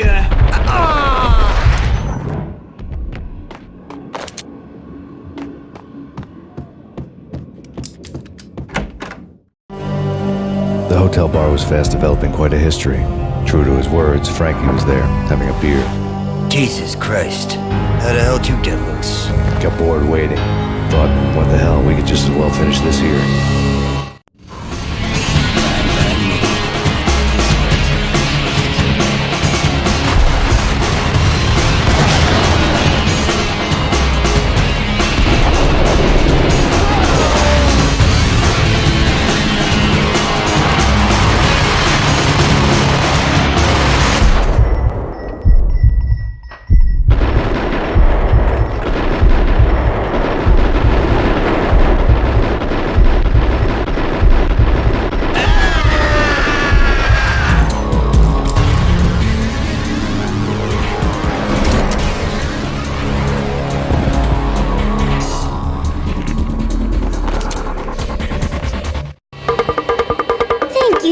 You've been a lovely iron. Had enough? I don't play with girls anyway. Unfair! I spotted the tail as soon as I left the hotel. A big black Mercedes. I had seen the car before. That time it had heralded impressive explosions. Vladimir was back. Bang! You're dead, Max Payne. I might have laughed if I remembered how. What's this supposed to be? Cops and robbers? Look, you want something with me? Get in line. Peace, man. Relax. You know you are a real news item. Armed and dangerous. I am going to make you an offer you can't refuse. I've always wanted to say that. It's a bum rap. I've been framed. That's a moot point. Whatever you did or did not do, I'm sure you had good reason for doing it. Want to hear me out? I'm listening.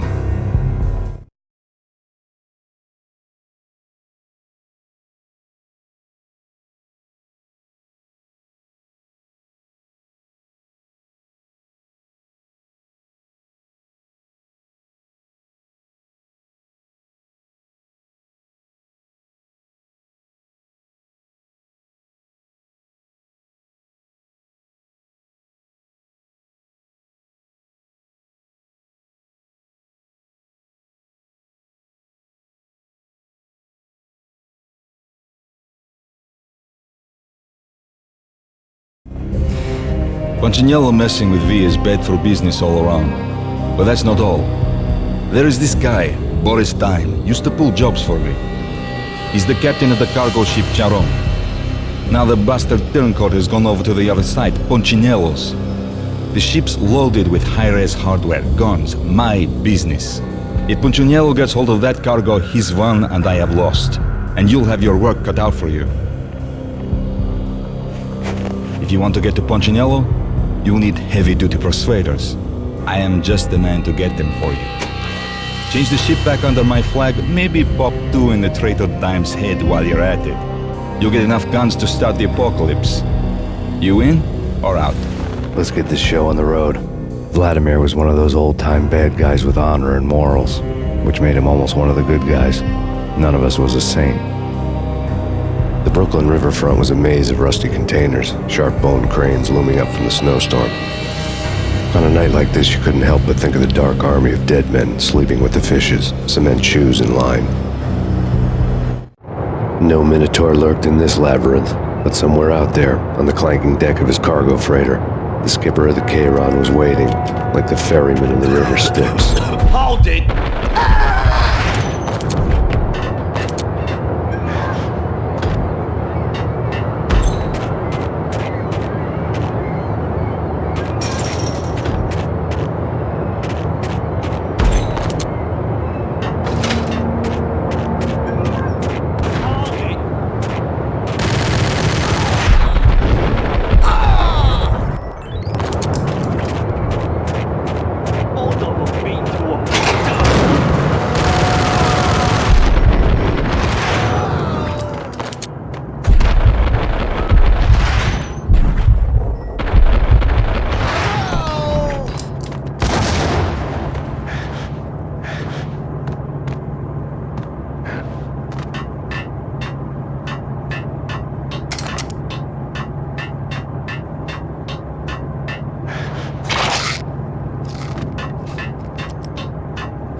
Rico Muerte had come to town to do more than just sort out family troubles. Exhibits number 1, 2, and 3. Briefcase of money, a sniper rifle, and an envelope with one word neatly printed on a folded piece of expensive paper. Mayor. It didn't sound like a mafia contract at all. It was too cold and too to the point.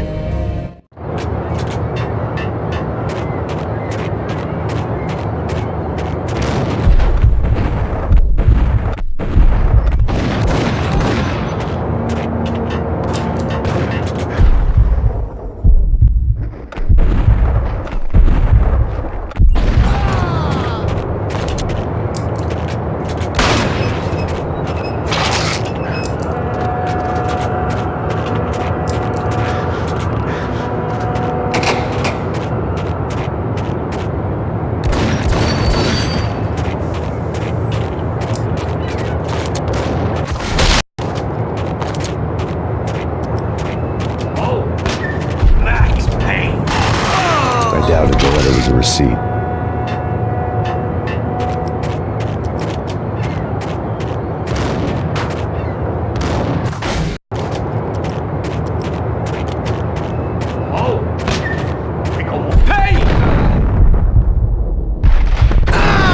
I doubted the letter was a receipt.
I had found Boris Dime's ship.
Rust had crept over the sides of the cargo steamer a long time ago. Boris Dime would be on board. I'd have to smoke half of his crew to even get near the gangplank. Guns were probably being kept in the hold, buried amidst the rats and oily water.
Angie, tell me, how much did Dime cost you? I bet it was more than his name. Max Payne. Right the first time. You're dead, punk. You sure you're not confusing me with Boris here? But you are right, of course. Pretty soon we should get together and have a talk. You son of a... Pissing Punchinello off was a dangerous game, but when people get mad, they make mistakes. I should know. That's where I wanted Punchinello, mad enough to trip over his own feet, preferably into a grave.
once.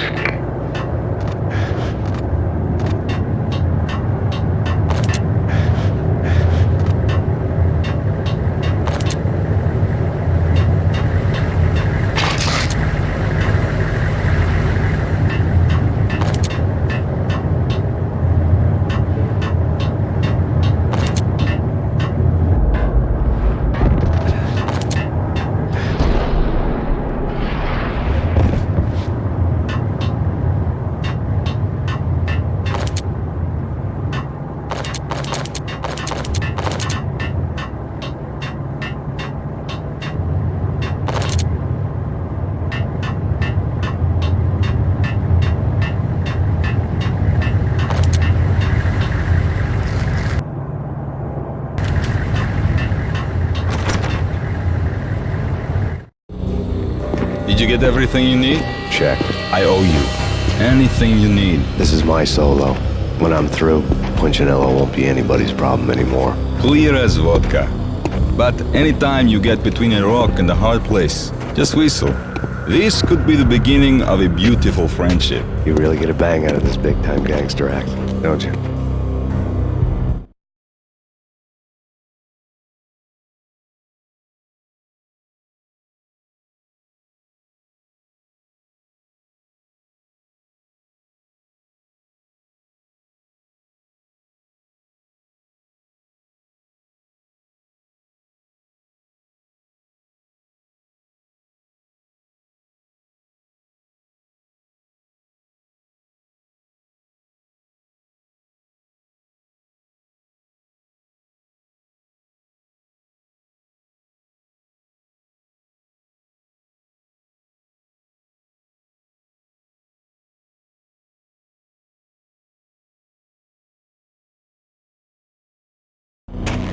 Even with all this firepower, I figured I couldn't get to Punchinello at his manor.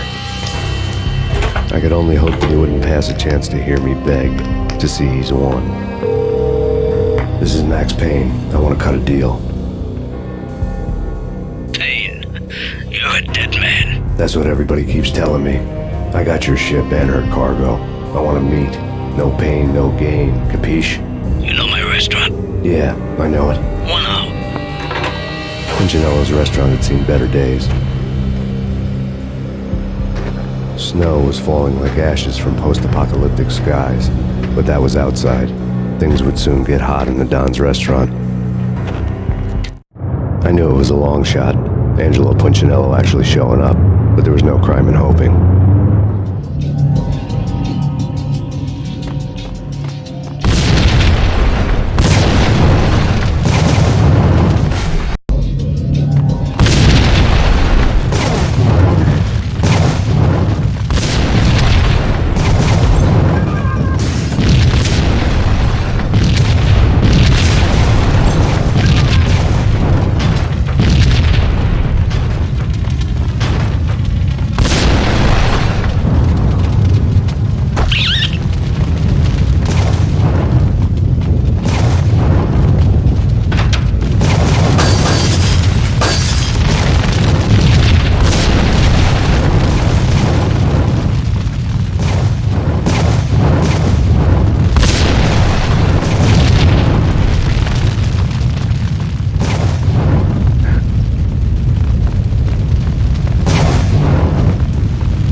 mutual.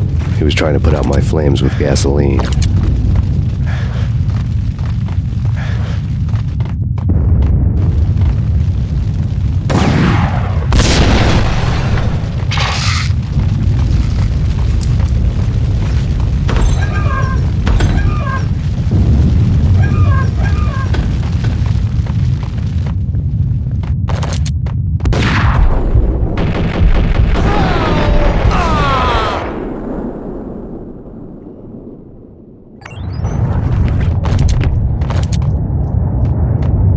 Mobsters have been guarding a real treasure, the way out of this disco inferno. It's Payne!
Vlad had seen my smoke signals. The Mercedes was revving to go, almost drowning out the banshee wail of the sirens.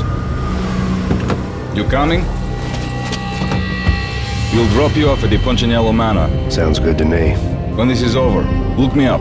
I could use a professional like you. I'll keep that in mind.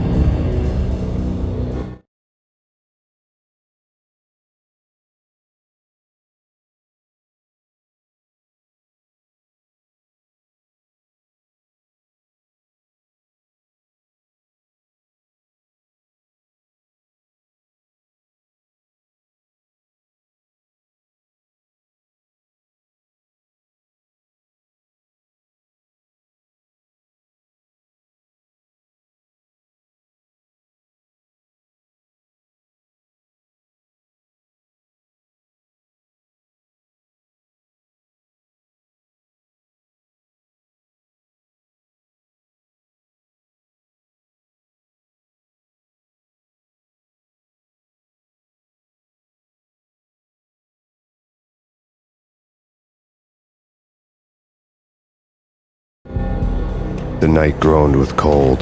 The garden lights flickered nervously. In their light, the falling snow was dead white before the darkness ate it up. I had heard the stories. The trio were mad dogs. They'd have hung the heads of their enemies over the manor gates if the capo had only let them. Punchinello wanted pain. He'd see the pain. The trick in my situation was that there was no trick, no matter what the movies tell you. No rules, no secret mantra, no roadmap. It wasn't about how smart or how good you were. It was chaos and luck. And anyone who thought different was a fool. All you could do was to hang on madly, as long and as hard as you could. Someone had graciously left the back door open for me and killed the guards. My money was on Mona. I knew the trio would be standing between me and Punchinello. I had read their rap sheets, thick as phone books. No one would be walking out of here alive. The numbing cold of the broken night had followed me in.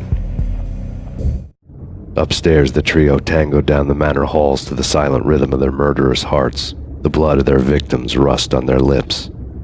Vince Mignano, Pilot Providence aka Big Brother, and Joe Deadpan Salem.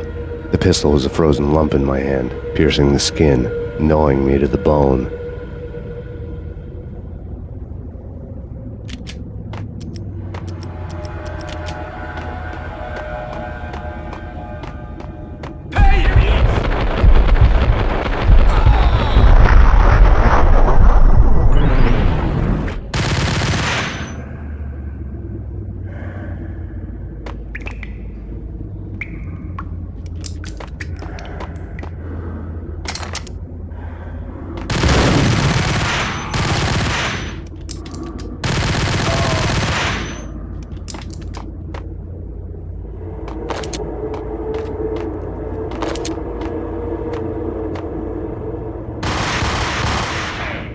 get the guys from upstairs!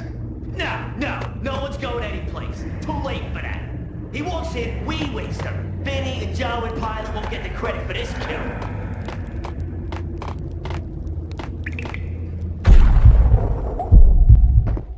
Hold it!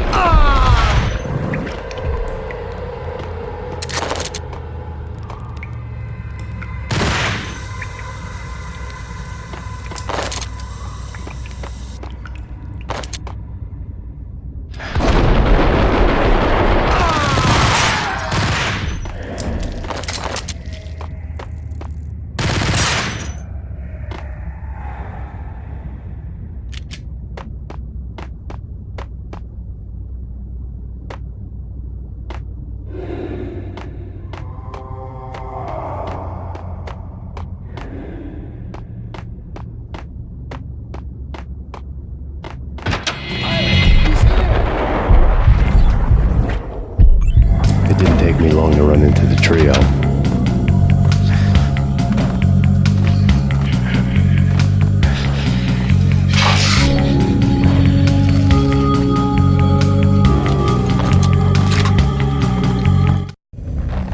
The word on Lisa Punchinello was that she was a bit of a witch. The tarot cards on the kitchen table fit the picture. They weren't my kind of cards, but I was willing to take a crack at the hand Mrs. Punchinello had dealt. The first card was the Tower. Maybe that was supposed to be the manor. It got easy after that. The devil was the master of the house, and death was me, coming for him.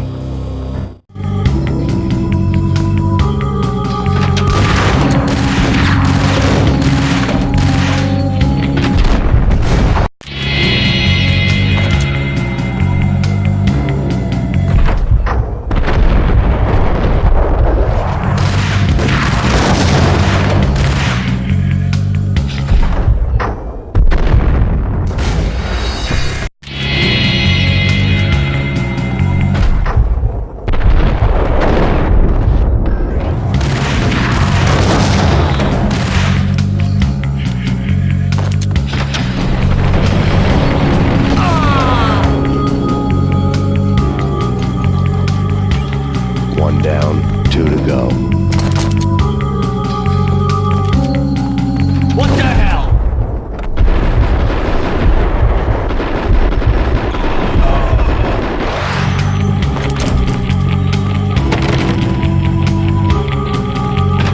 My fortune had been told.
stopping him!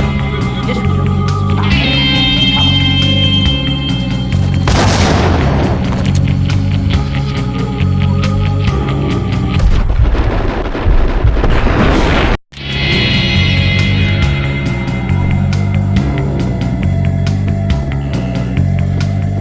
on. Don't stop at him! This will stop anything. Take cover.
It was too late for her. You're a real angel, Max. I couldn't tell whether it was Mona or her sister. The body was a mess. The sick bastard had really gotten a kick out of it. Seeing her lying there got me thinking about another woman's body on another bed. Got me thinking about a fallen cradle.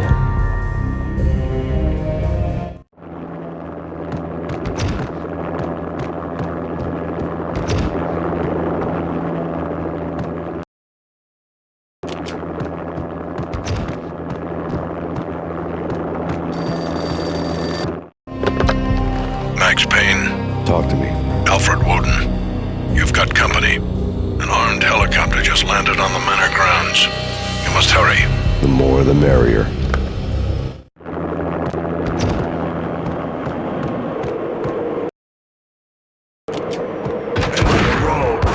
Vince Mugliano.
Punchinello's trio was done for.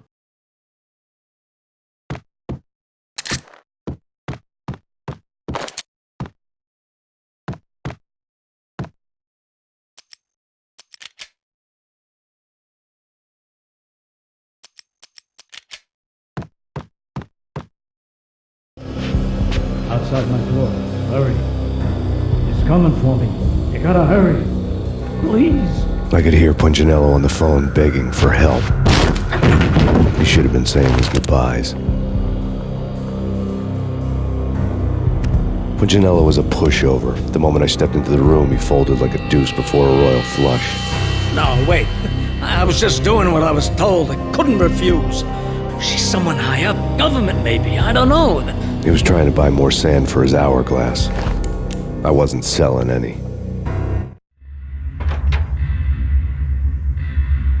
No, I told him not to.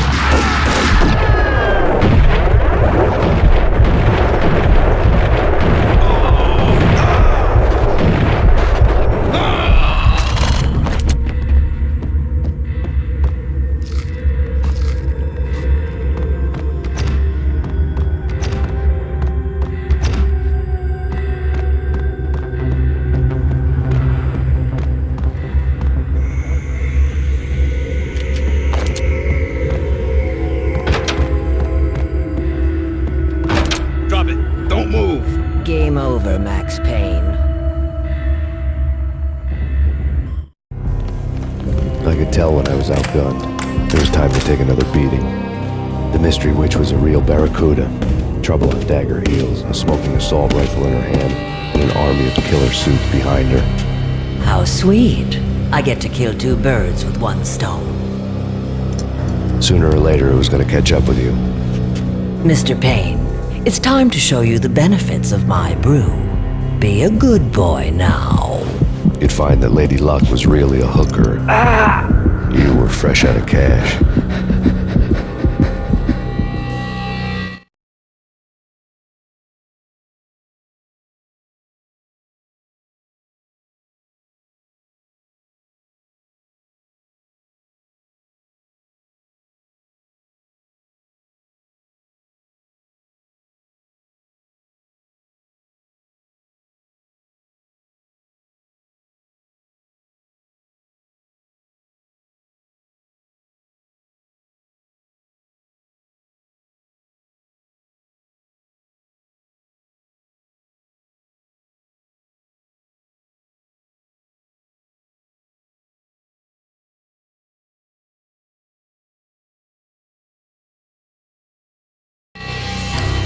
Gentlemen, we're done here. Take me to Cold Steel. She had just given me an OD of Valkyr. I could feel green fire eating my brains. They turned to steam. They did a fade on me. I'd never had a chance. The witch had got me just as sure as if she put a gun to my head and pulled the trigger. The shadows rushed me. Bruised mugshot faces hungry for revenge. They knew my weak spots and closed in for the kill. The floor turned into a vortex of green blood. I fell. The flesh of fallen angels.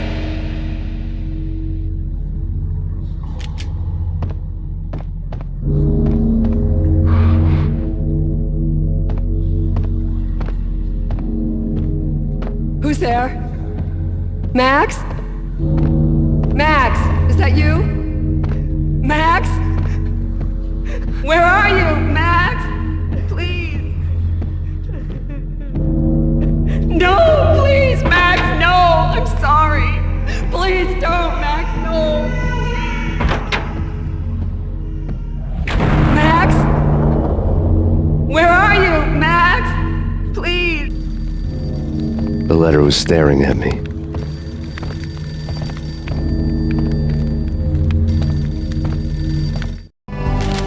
There was something disturbingly familiar about the letter before me. The handwriting was all pretty curves. You're in a graphic novel. The truth split my skull open, the glaring green light washing the lies away. All of my past was just fragmented still shots, words hanging in the air like balloons. I was in a graphic novel. Funny as hell. It was the most horrible thing I could think of.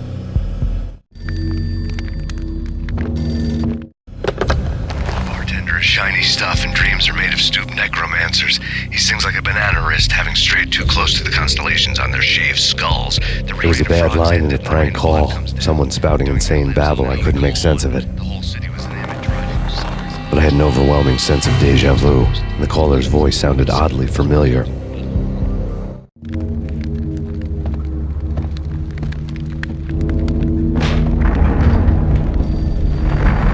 The weird piece of paper looked dangerous.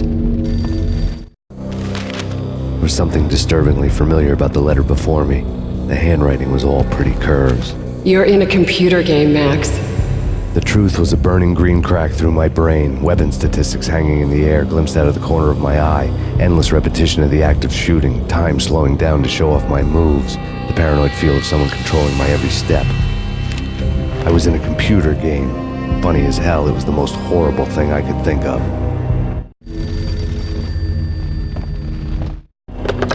Don't lose it. It's Valk here. The drug. Snap out of it. Try to remember. It was a bad line in a prank call, someone spouting insane babble. I couldn't make sense of it.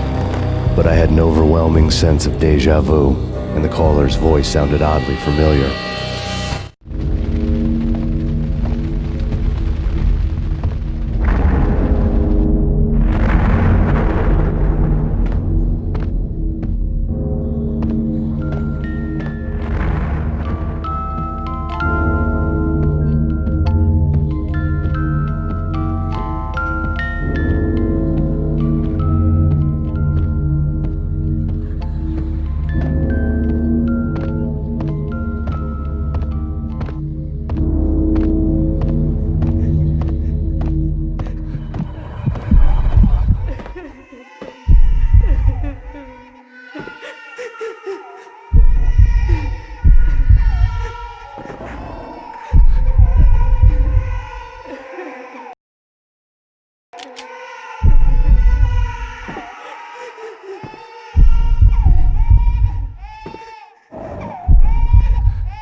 Max. Something happened at the office today. A strange memo. Something about Vikings. Honey, I gotta run. You can tell me all about it this evening. Have a nice day, darling. The bullet holes were rubies on her chest, blood glowing on her ivory skin. She was so beautiful. The killer was smiling. The flesh of fallen angels.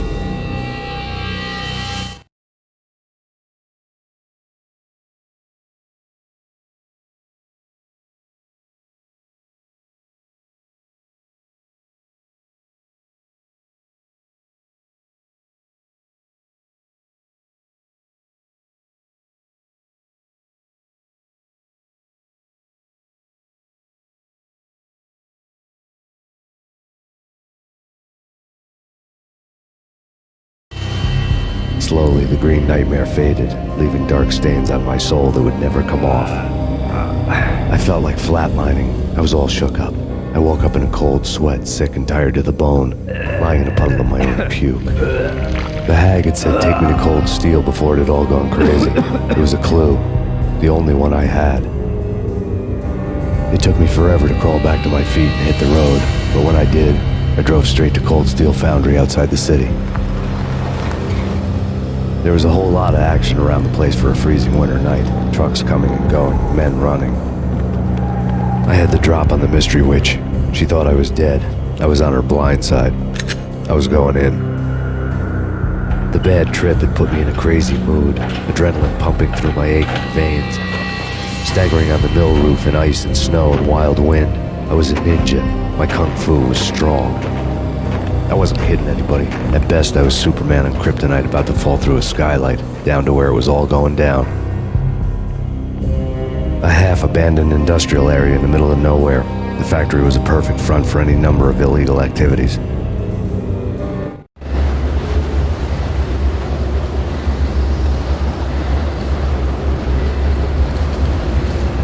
the belly of the plant, molten metal boiled and bubbled like a witch's brew.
Snow fell like confetti over the Devil's Parade. The storm was anything but over.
I bet they sleep with Shoot to kill.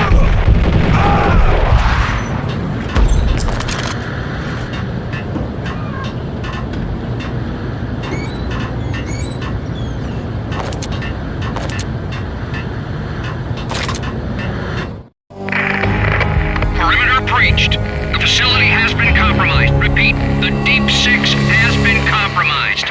Initiate Operation Deadeye. The walkie-talkie military lingo could mean only one thing. They were getting ready to destroy the evidence and vanish into the night. I was so close. The hidden truths were just around the corner.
showed me the way. Processing diagrams filled the control room screens, all but one. An elevator titled D6 on one of the screens, somewhere onwards, past rows of ovens, in the core of the plant.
had taken on the role of the mythic detective, Bogart as Marlowe, or as Sam Spade going after the Maltese Falcon to unravel all the mysteries. Following a path of clues to that final revelation, even if it would take me down to the cold, cavernous depths of a grave. You can't do this! My men are still inside! Do you have any idea why this is called Operation Deadeyes?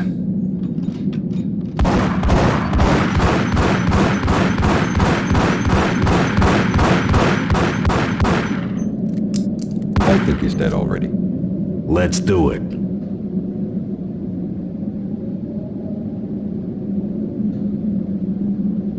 Attention all personnel.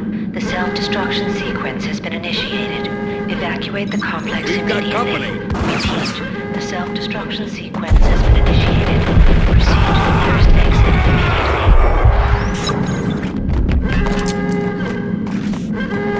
immediately. I had seen the logo on the floor before. There was an old army bunker under the steel mill. I knew the military plaque on the floor. I had seen 1,000 variations of the insignia on crumbling brick walls everywhere in the city. The sword replaced by a syringe. Project Valhalla, V for Valkyr, V for Valhalla. All of a sudden it read like a crackpot conspiracy theory.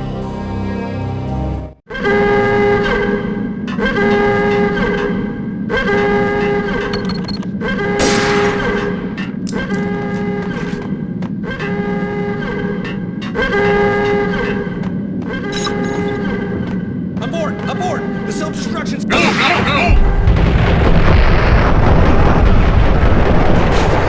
Repeat. The self-destruction sequence has been initiated. Proceed to the nearest exit immediately.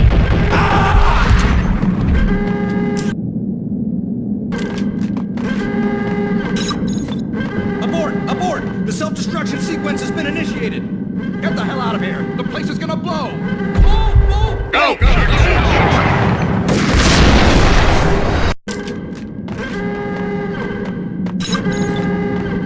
Abort! The self-destruction sequence has been initiated.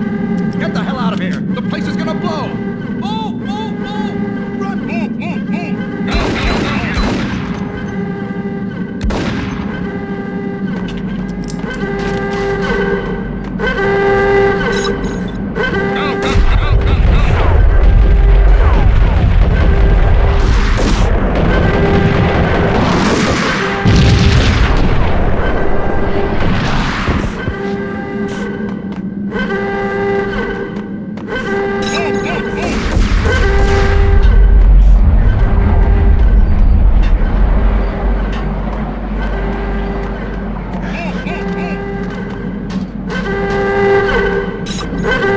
Attention all personnel.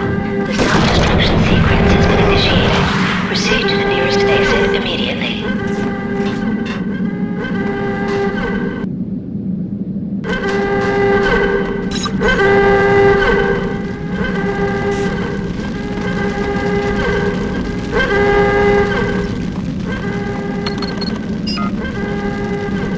Like everything else in the Valkyr case, the door code was a mystery to me.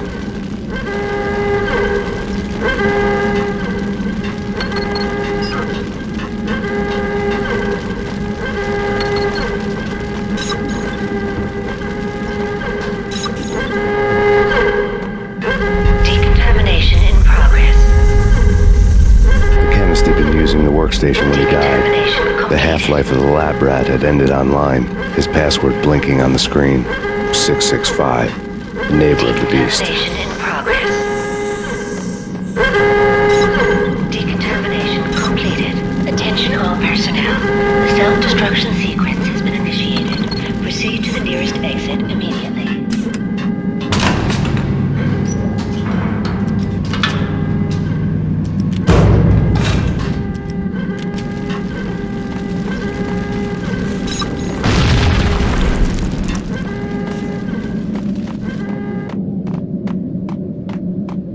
In here! Hey! Get me out of here! I'm innocent! There! Let me out!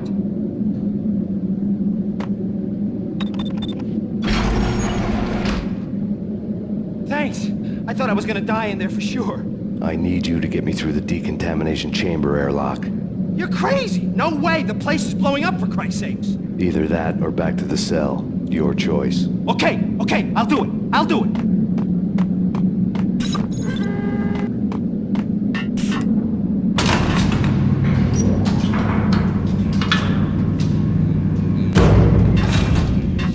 Attention all personnel. The self-destruction sequence has been initiated. Proceed to the nearest exit. We're dead!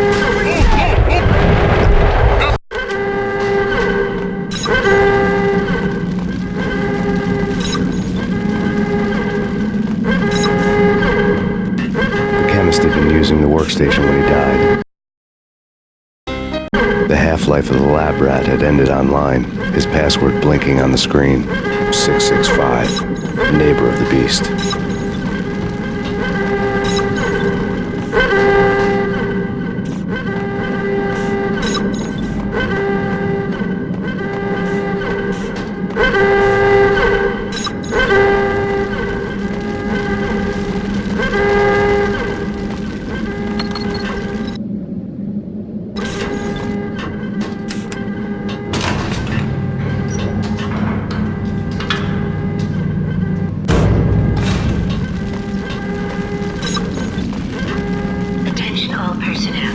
Self-destruction sequence has been initiated. Proceed to the nearest exit immediately. Thanks. I thought I was gonna die in there for sure. I need you to get me through the decontamination chamber airlock. You're crazy! No way! The place is blowing up, for Christ's sakes! Either that or back to the cell. Your choice. Okay, I'll do it. I'll do it.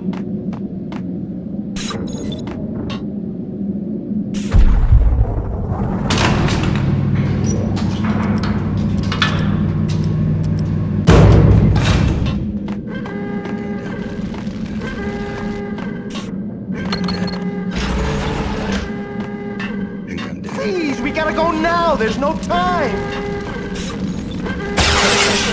We're dead! We're dead! Go, go, go!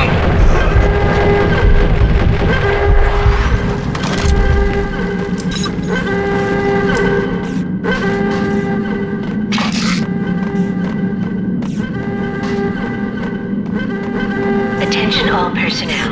The self-destruction sequence has been initiated. Proceed to the nearest exit immediately.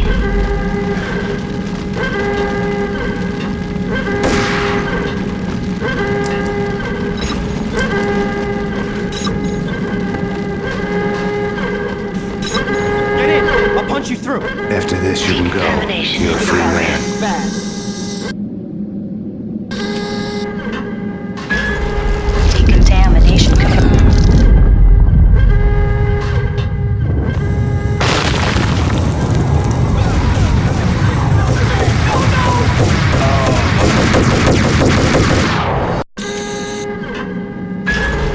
Decontamination confirmed.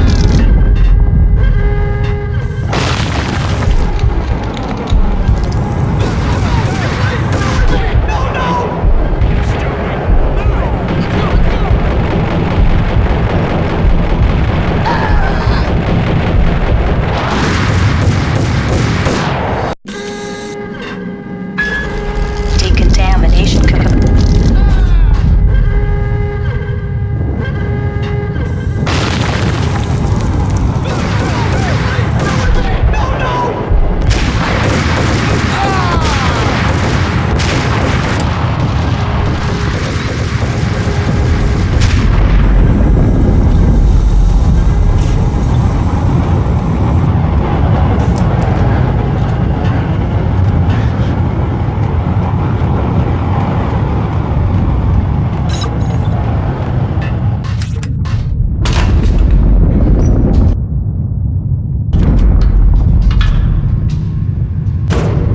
I was caught in the middle of the deadly web that was the Valkyr case.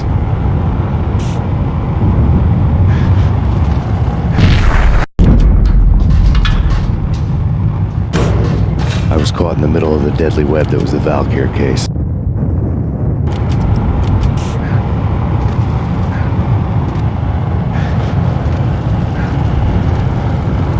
One of the lab terminals had the project.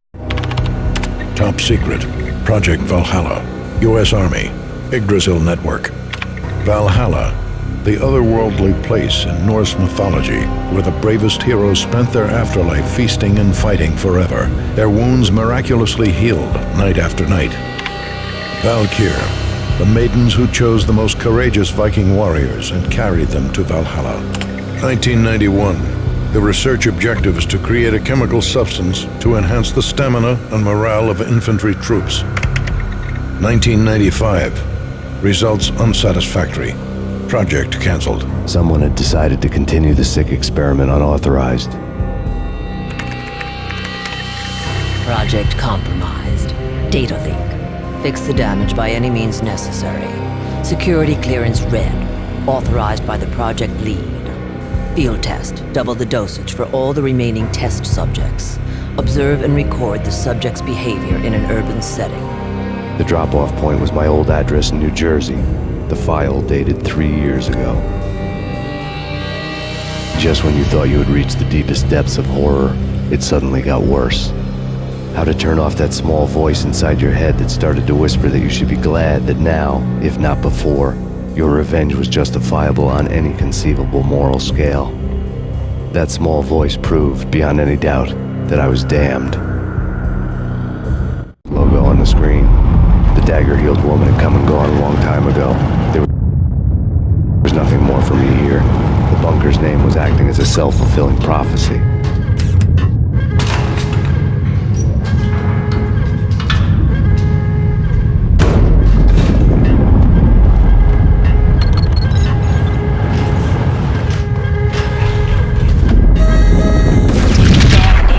There's nothing more for me here.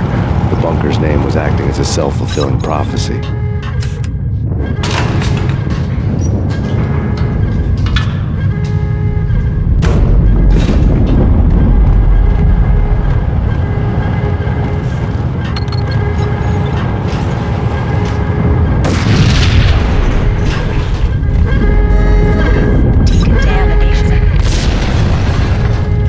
Self-destruction imminent. 30, 29,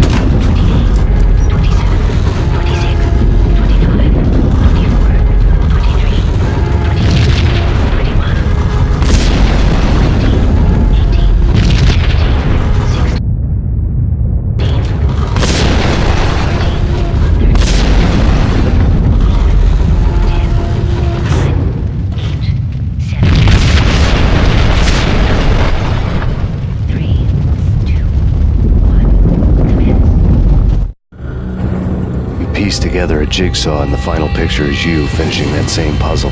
A mad, green-eyed killer standing behind you. An urban legend come true. The Project Valhalla test subjects had been the mad junkies who had murdered my loved ones. The rest was simple body count math. It all pointed to her. Ms. Valkyr. The factory went up in a fiery inferno behind me. All my leads were dead, turned to smoke and dust. I had lost my way. I hadn't slept in a million years.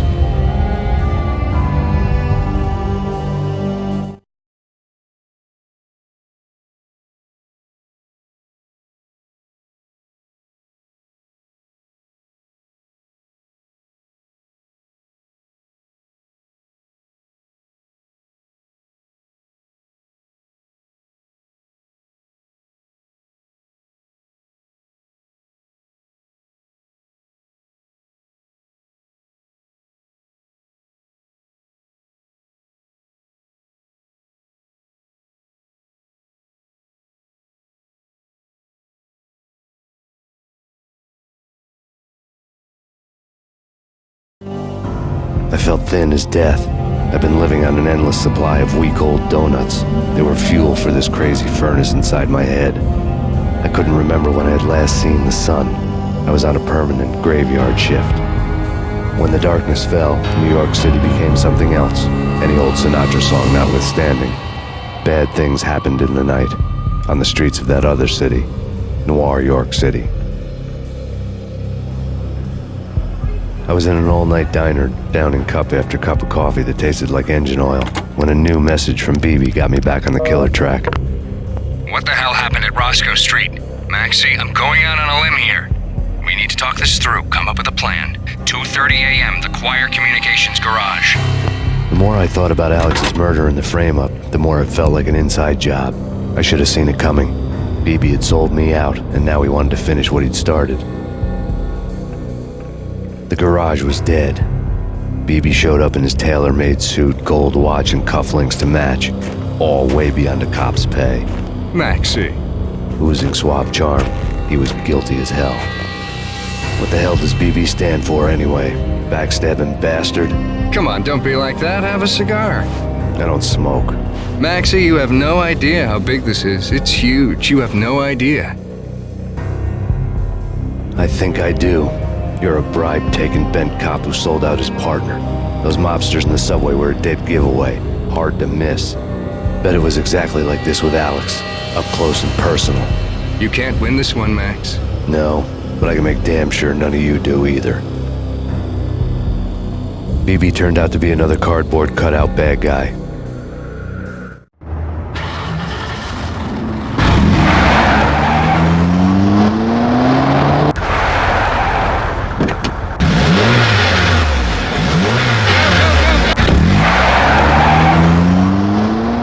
Bad cop on the take, a cowardly right-hand man fleeing from the scene, leaving his paid thugs to do his dirty work.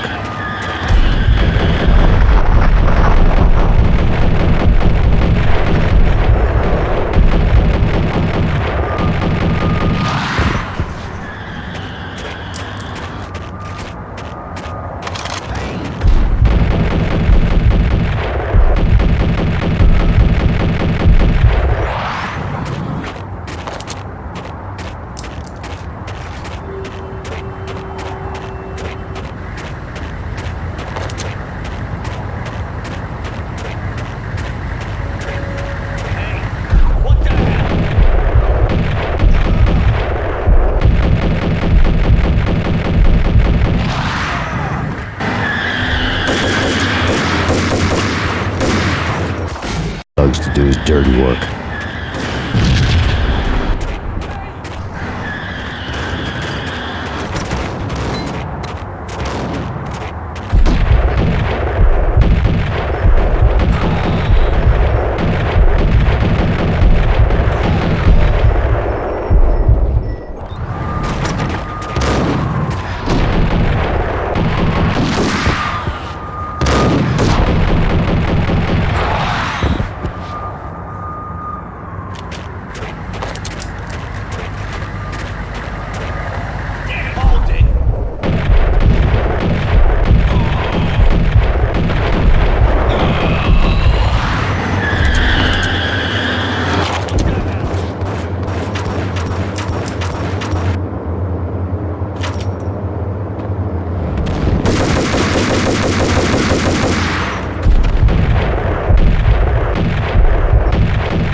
Punchinello Manor in Westchester.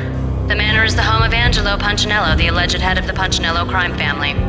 The police are now saying, contrary to their earlier statements, that Max Payne is still alive and at large. He continues his vendetta against the Mafia, of which this last act of arson is attributed to. I had no recollection of setting any fires, but I did remember the flames.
phone started to ring.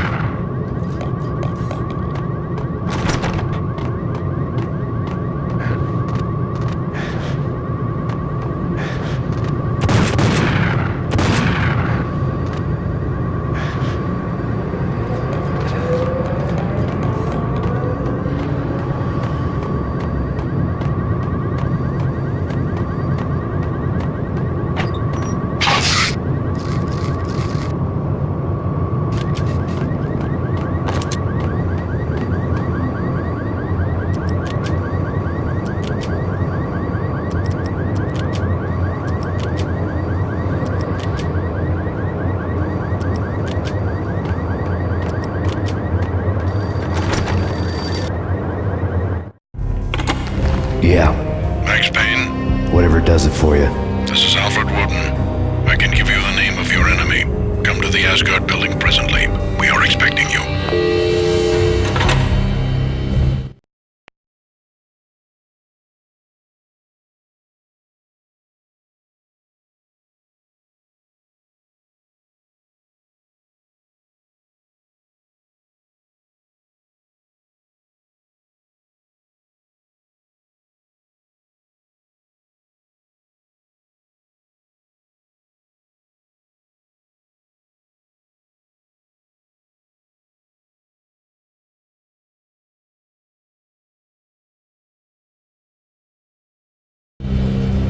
Woden was waiting for me on the steps of the old building. Mr. Payne, let's go inside. The others are anxious to begin. The others? Despite the general misconception, this building actually predates the City Hall by 2 years, thus being the oldest municipal building still in use here at the foot of the Brooklyn Bridge. No kidding. The old man played tour guide as he led me through a dark domed hall. The answers I was after loomed large ahead. Mr. Payne, I would like to introduce you to my colleagues in what we call the Inner Circle. You've been watching too much X-Files. You have seen the files on Project Valhalla. We can fill the gaps, provide you with the information missing from those files. We were all involved in the early stages of the project during the Gulf War. What's the catch? We would very much like to blow this thing wide open, but our hands are tied. Her name is Nicole Horn. She was the key figure in Project Valhalla. When the funding was discontinued, she simply refused to quit. She knew exactly what she had in her hands. Nicole Horn is the president of Acer Corporation. She has more than half the city in her pocket. This must be kept under wraps. If you try to go public with this, we will deny any knowledge. We need you to take her out. Afterwards, we can protect you. Make all the charges go away. That was the cue for the killer suits to kick in the doors and swarm inside. It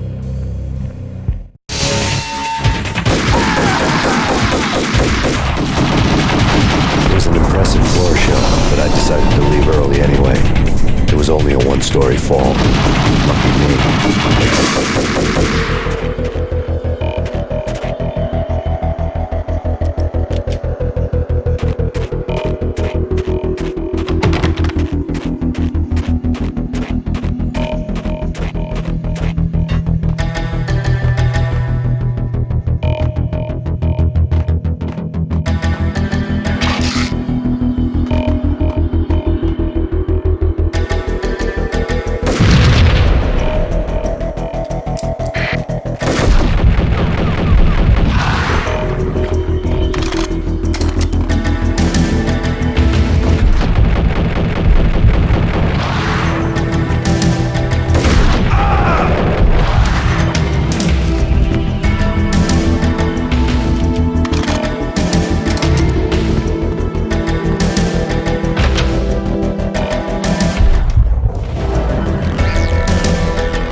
monitors showed what was left of the inner circle.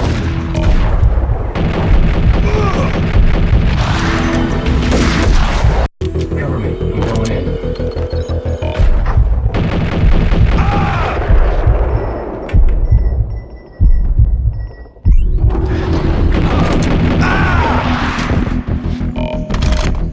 One of the monitors showed what was left of the inner circle. On screen, the so-called corpse of Alfred Woden stood up, miraculously waking from his dirt nap, looking smug among his dead pals. In the land of the blind, the one-eyed man is king. I didn't know how he'd pulled it off, but it was a pretty slick way to get out of all his promises. Most of what he had said fit too well to be a load of crap.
What is your answer to those saying that he is actually providing a service long overdue to the city? This crusade nonsense has gone too far. He's out of control. It must stop. He will be stopped.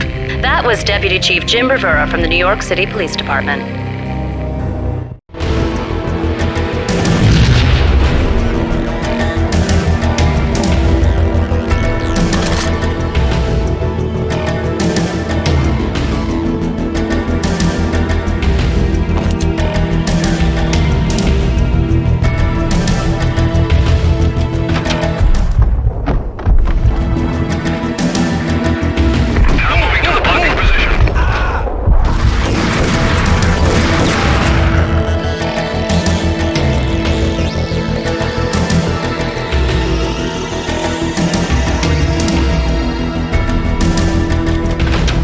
videotape lay on the desk. Nicole Horn had blackmailed the inner circle into silence. The tape came with a curt extortion note on a piece of expensive paper. I remembered Candy Dawn taping her clients in action on the side, selling the tapes to the highest bidder. I was sure that kinky sex was nowhere near Alfred Woden's worst sin. But I had a feeling that when this was over, any collateral would come in handy.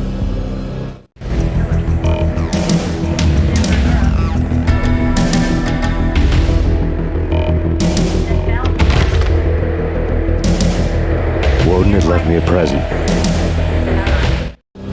Nothing seems to stop Acer Corporation's phenomenal victory march. Incredibly, the stocks are still rocketing. Worried experts already see a danger in the company's success.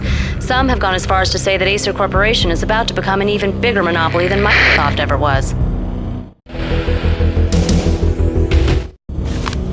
Woden had taken care of my mission preps with military precision. The critical areas in the Acer Corporation headquarters blueprints were circled in red. The president's office was at the top of the building, right below her penthouse suite. The elevators were controlled by a security computer, part of the mainframe located underground below the building. The high-rise was sealed as tight as a sci-fi fortress.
I had dreamed of revenge. Those dreams were always nightmares, of coming close and then failing. Now I was close. I had a name to guide me, Nicole Horn. I had nothing to lose.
Mine wasn't the most original approach to the problem.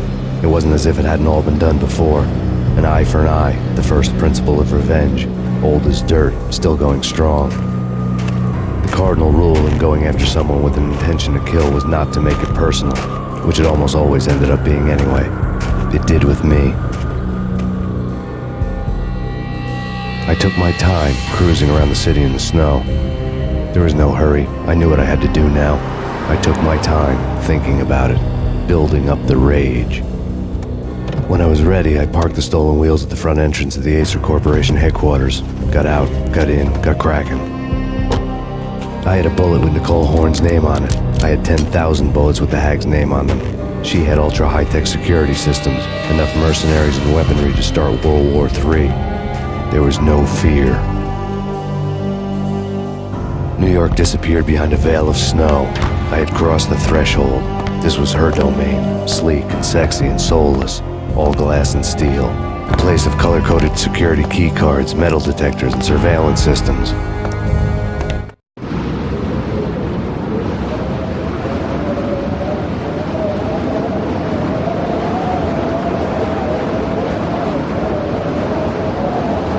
Colder than a walk-in fridge. Cold as a gun.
Max, we gotta stop meeting like this.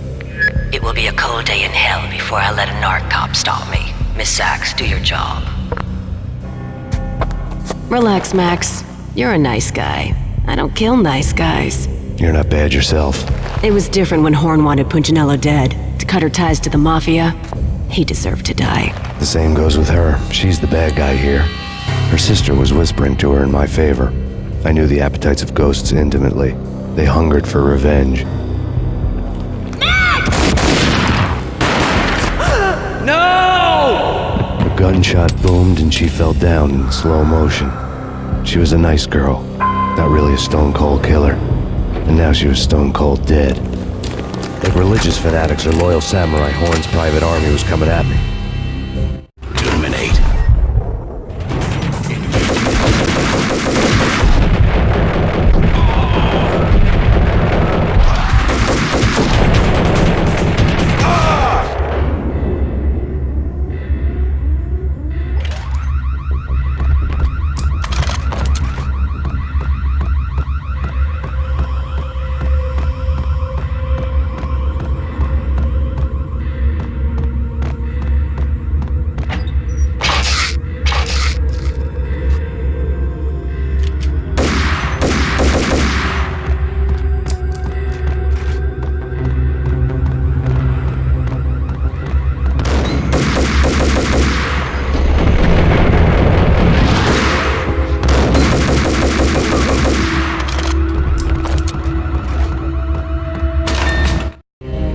When the elevator came back down, Mona was gone. There was a lot of blood, but no body. Something clicked for the final time. My mind had never been so clear, as if somewhere high above the storm clouds were already gone, cold stars blazing from the black skies.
Movies, and I'm talking about the coolest of the cool.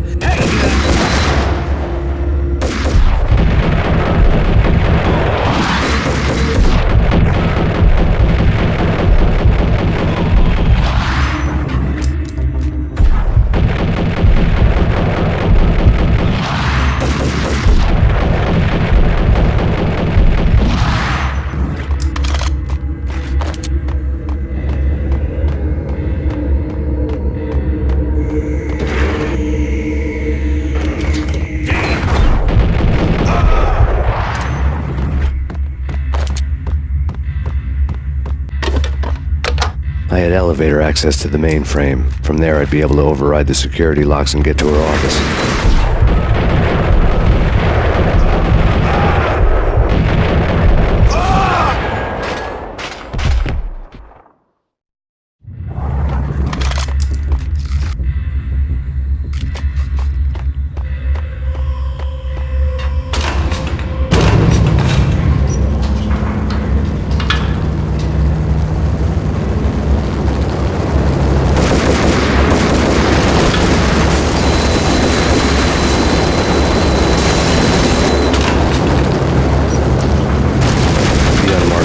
Horn's pet guardian, inhuman and flawless. It was stalking me. What the hell? Bastard! Kill the bastard!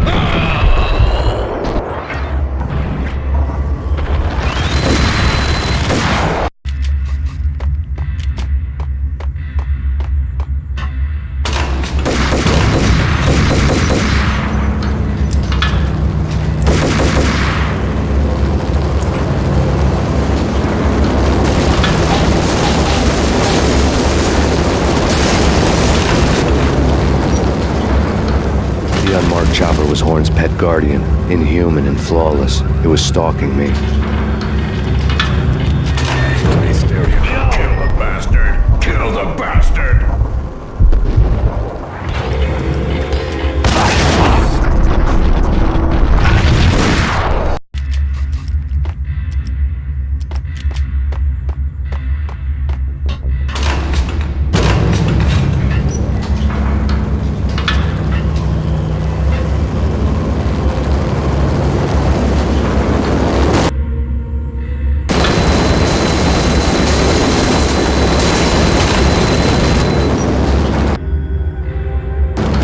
The unmarked chopper was Horn's pet guardian, inhuman and flawless. It was stalking me.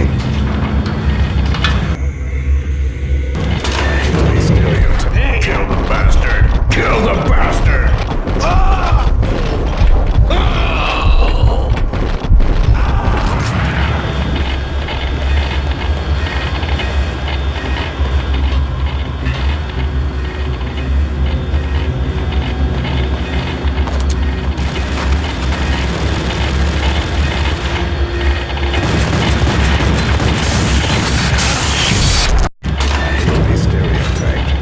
Cold-blooded. Kill the bastard!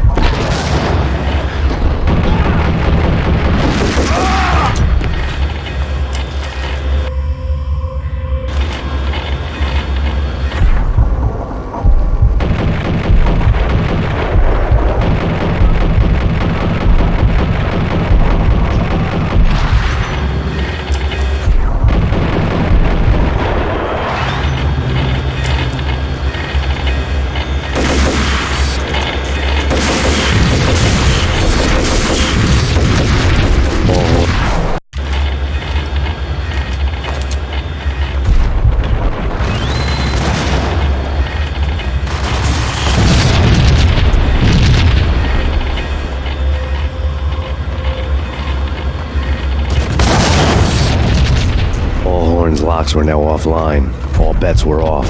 The elevator would take me all the way up.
Seen from this height, the night seemed to stretch on to eternity.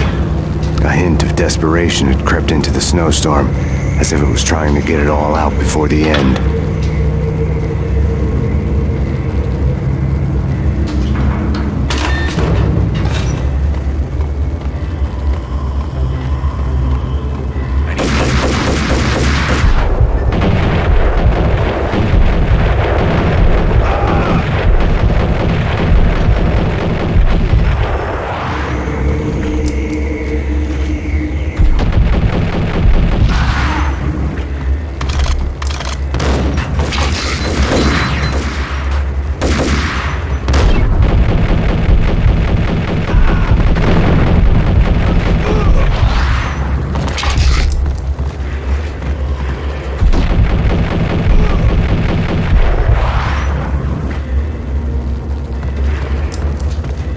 Horn's personal computer was on. Next to the printer was a neat stack of expensive paper. Hacking through Horn's computer would have unearthed files of criminal plans, strategies for world domination, spy helicopter reports, illegal wiretap recordings, internet porno, all of the above. Take your pick. I really didn't care anymore. I had seen too much of it already.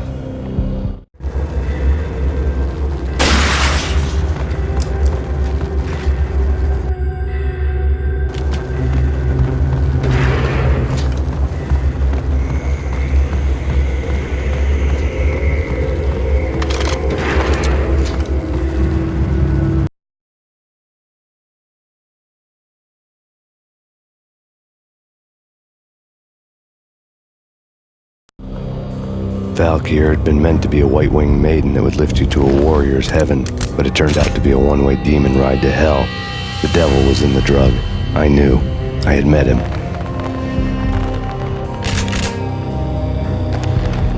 And now I was gonna kill her. The queen of the underworld who had tried to lift herself a bit closer to heaven with her drug money. No begging, no bribes. She knew better. Honor among killers. We who were about to die. Both of us knew how this would end, in pain and suffering. All this because your wife stuck her nose into things that were none of her business. The cops were coming to take me away. The sirens were like a bad conscience I couldn't shake. It's ridiculous you've made it this far. You won't be alive when they get here. Stop him!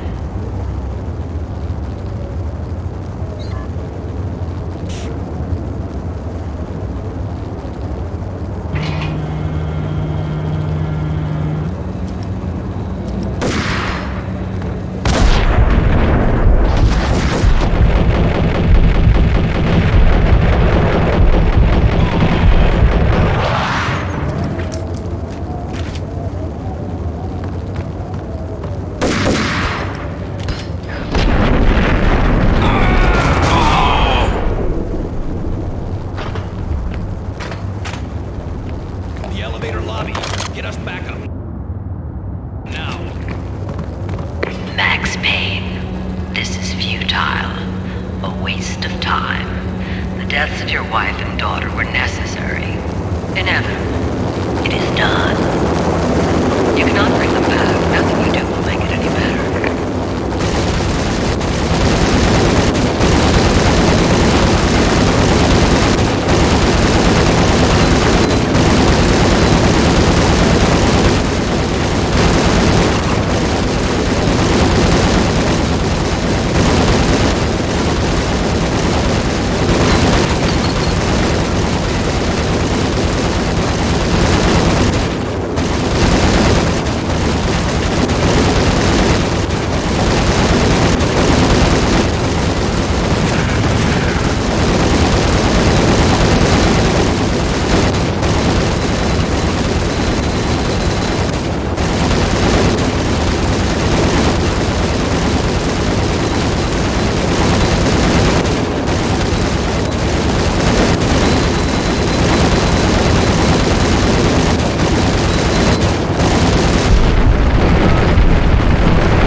unbeatable force. You have already lost. You have lost. Only death will set you free from your pain. Accept it. Surrender. Give up.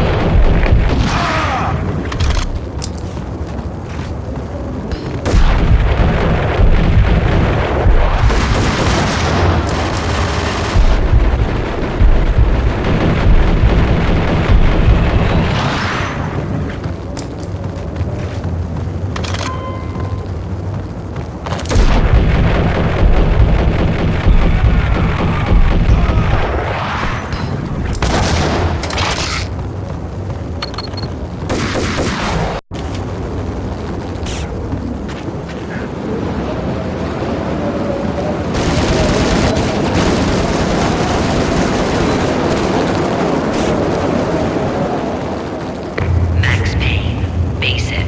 You're up against an unbeatable force. You have already lost. You have lost. Only death will set you free from your pain. Accept it. Surrender. Give up.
What do you mean he's unstoppable?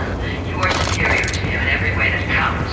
You are better trained, better equipped. You outnumber him at least 20 to 1. Do your job.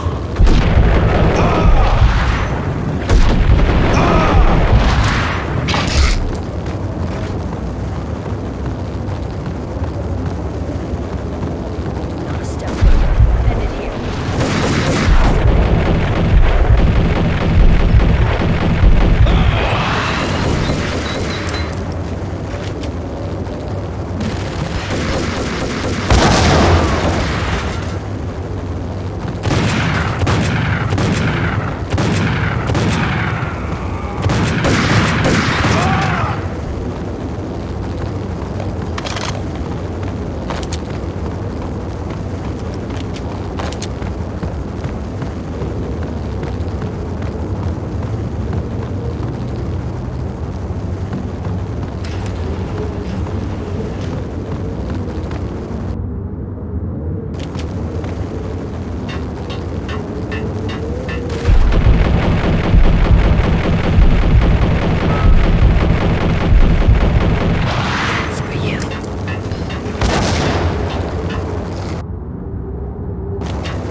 all dead. The final gunshot was an exclamation mark to everything that had led to this point. I released my finger from the trigger. And then it was all over. The storm seemed to lose its frenzy. The ragged clouds gave way to the stars above. Max Payne, this is Deputy Chief Jim Bravura from the NYPD. We've got the building surrounded. Throw down your weapons and lie down with your hands behind your head. A bit closer to heaven.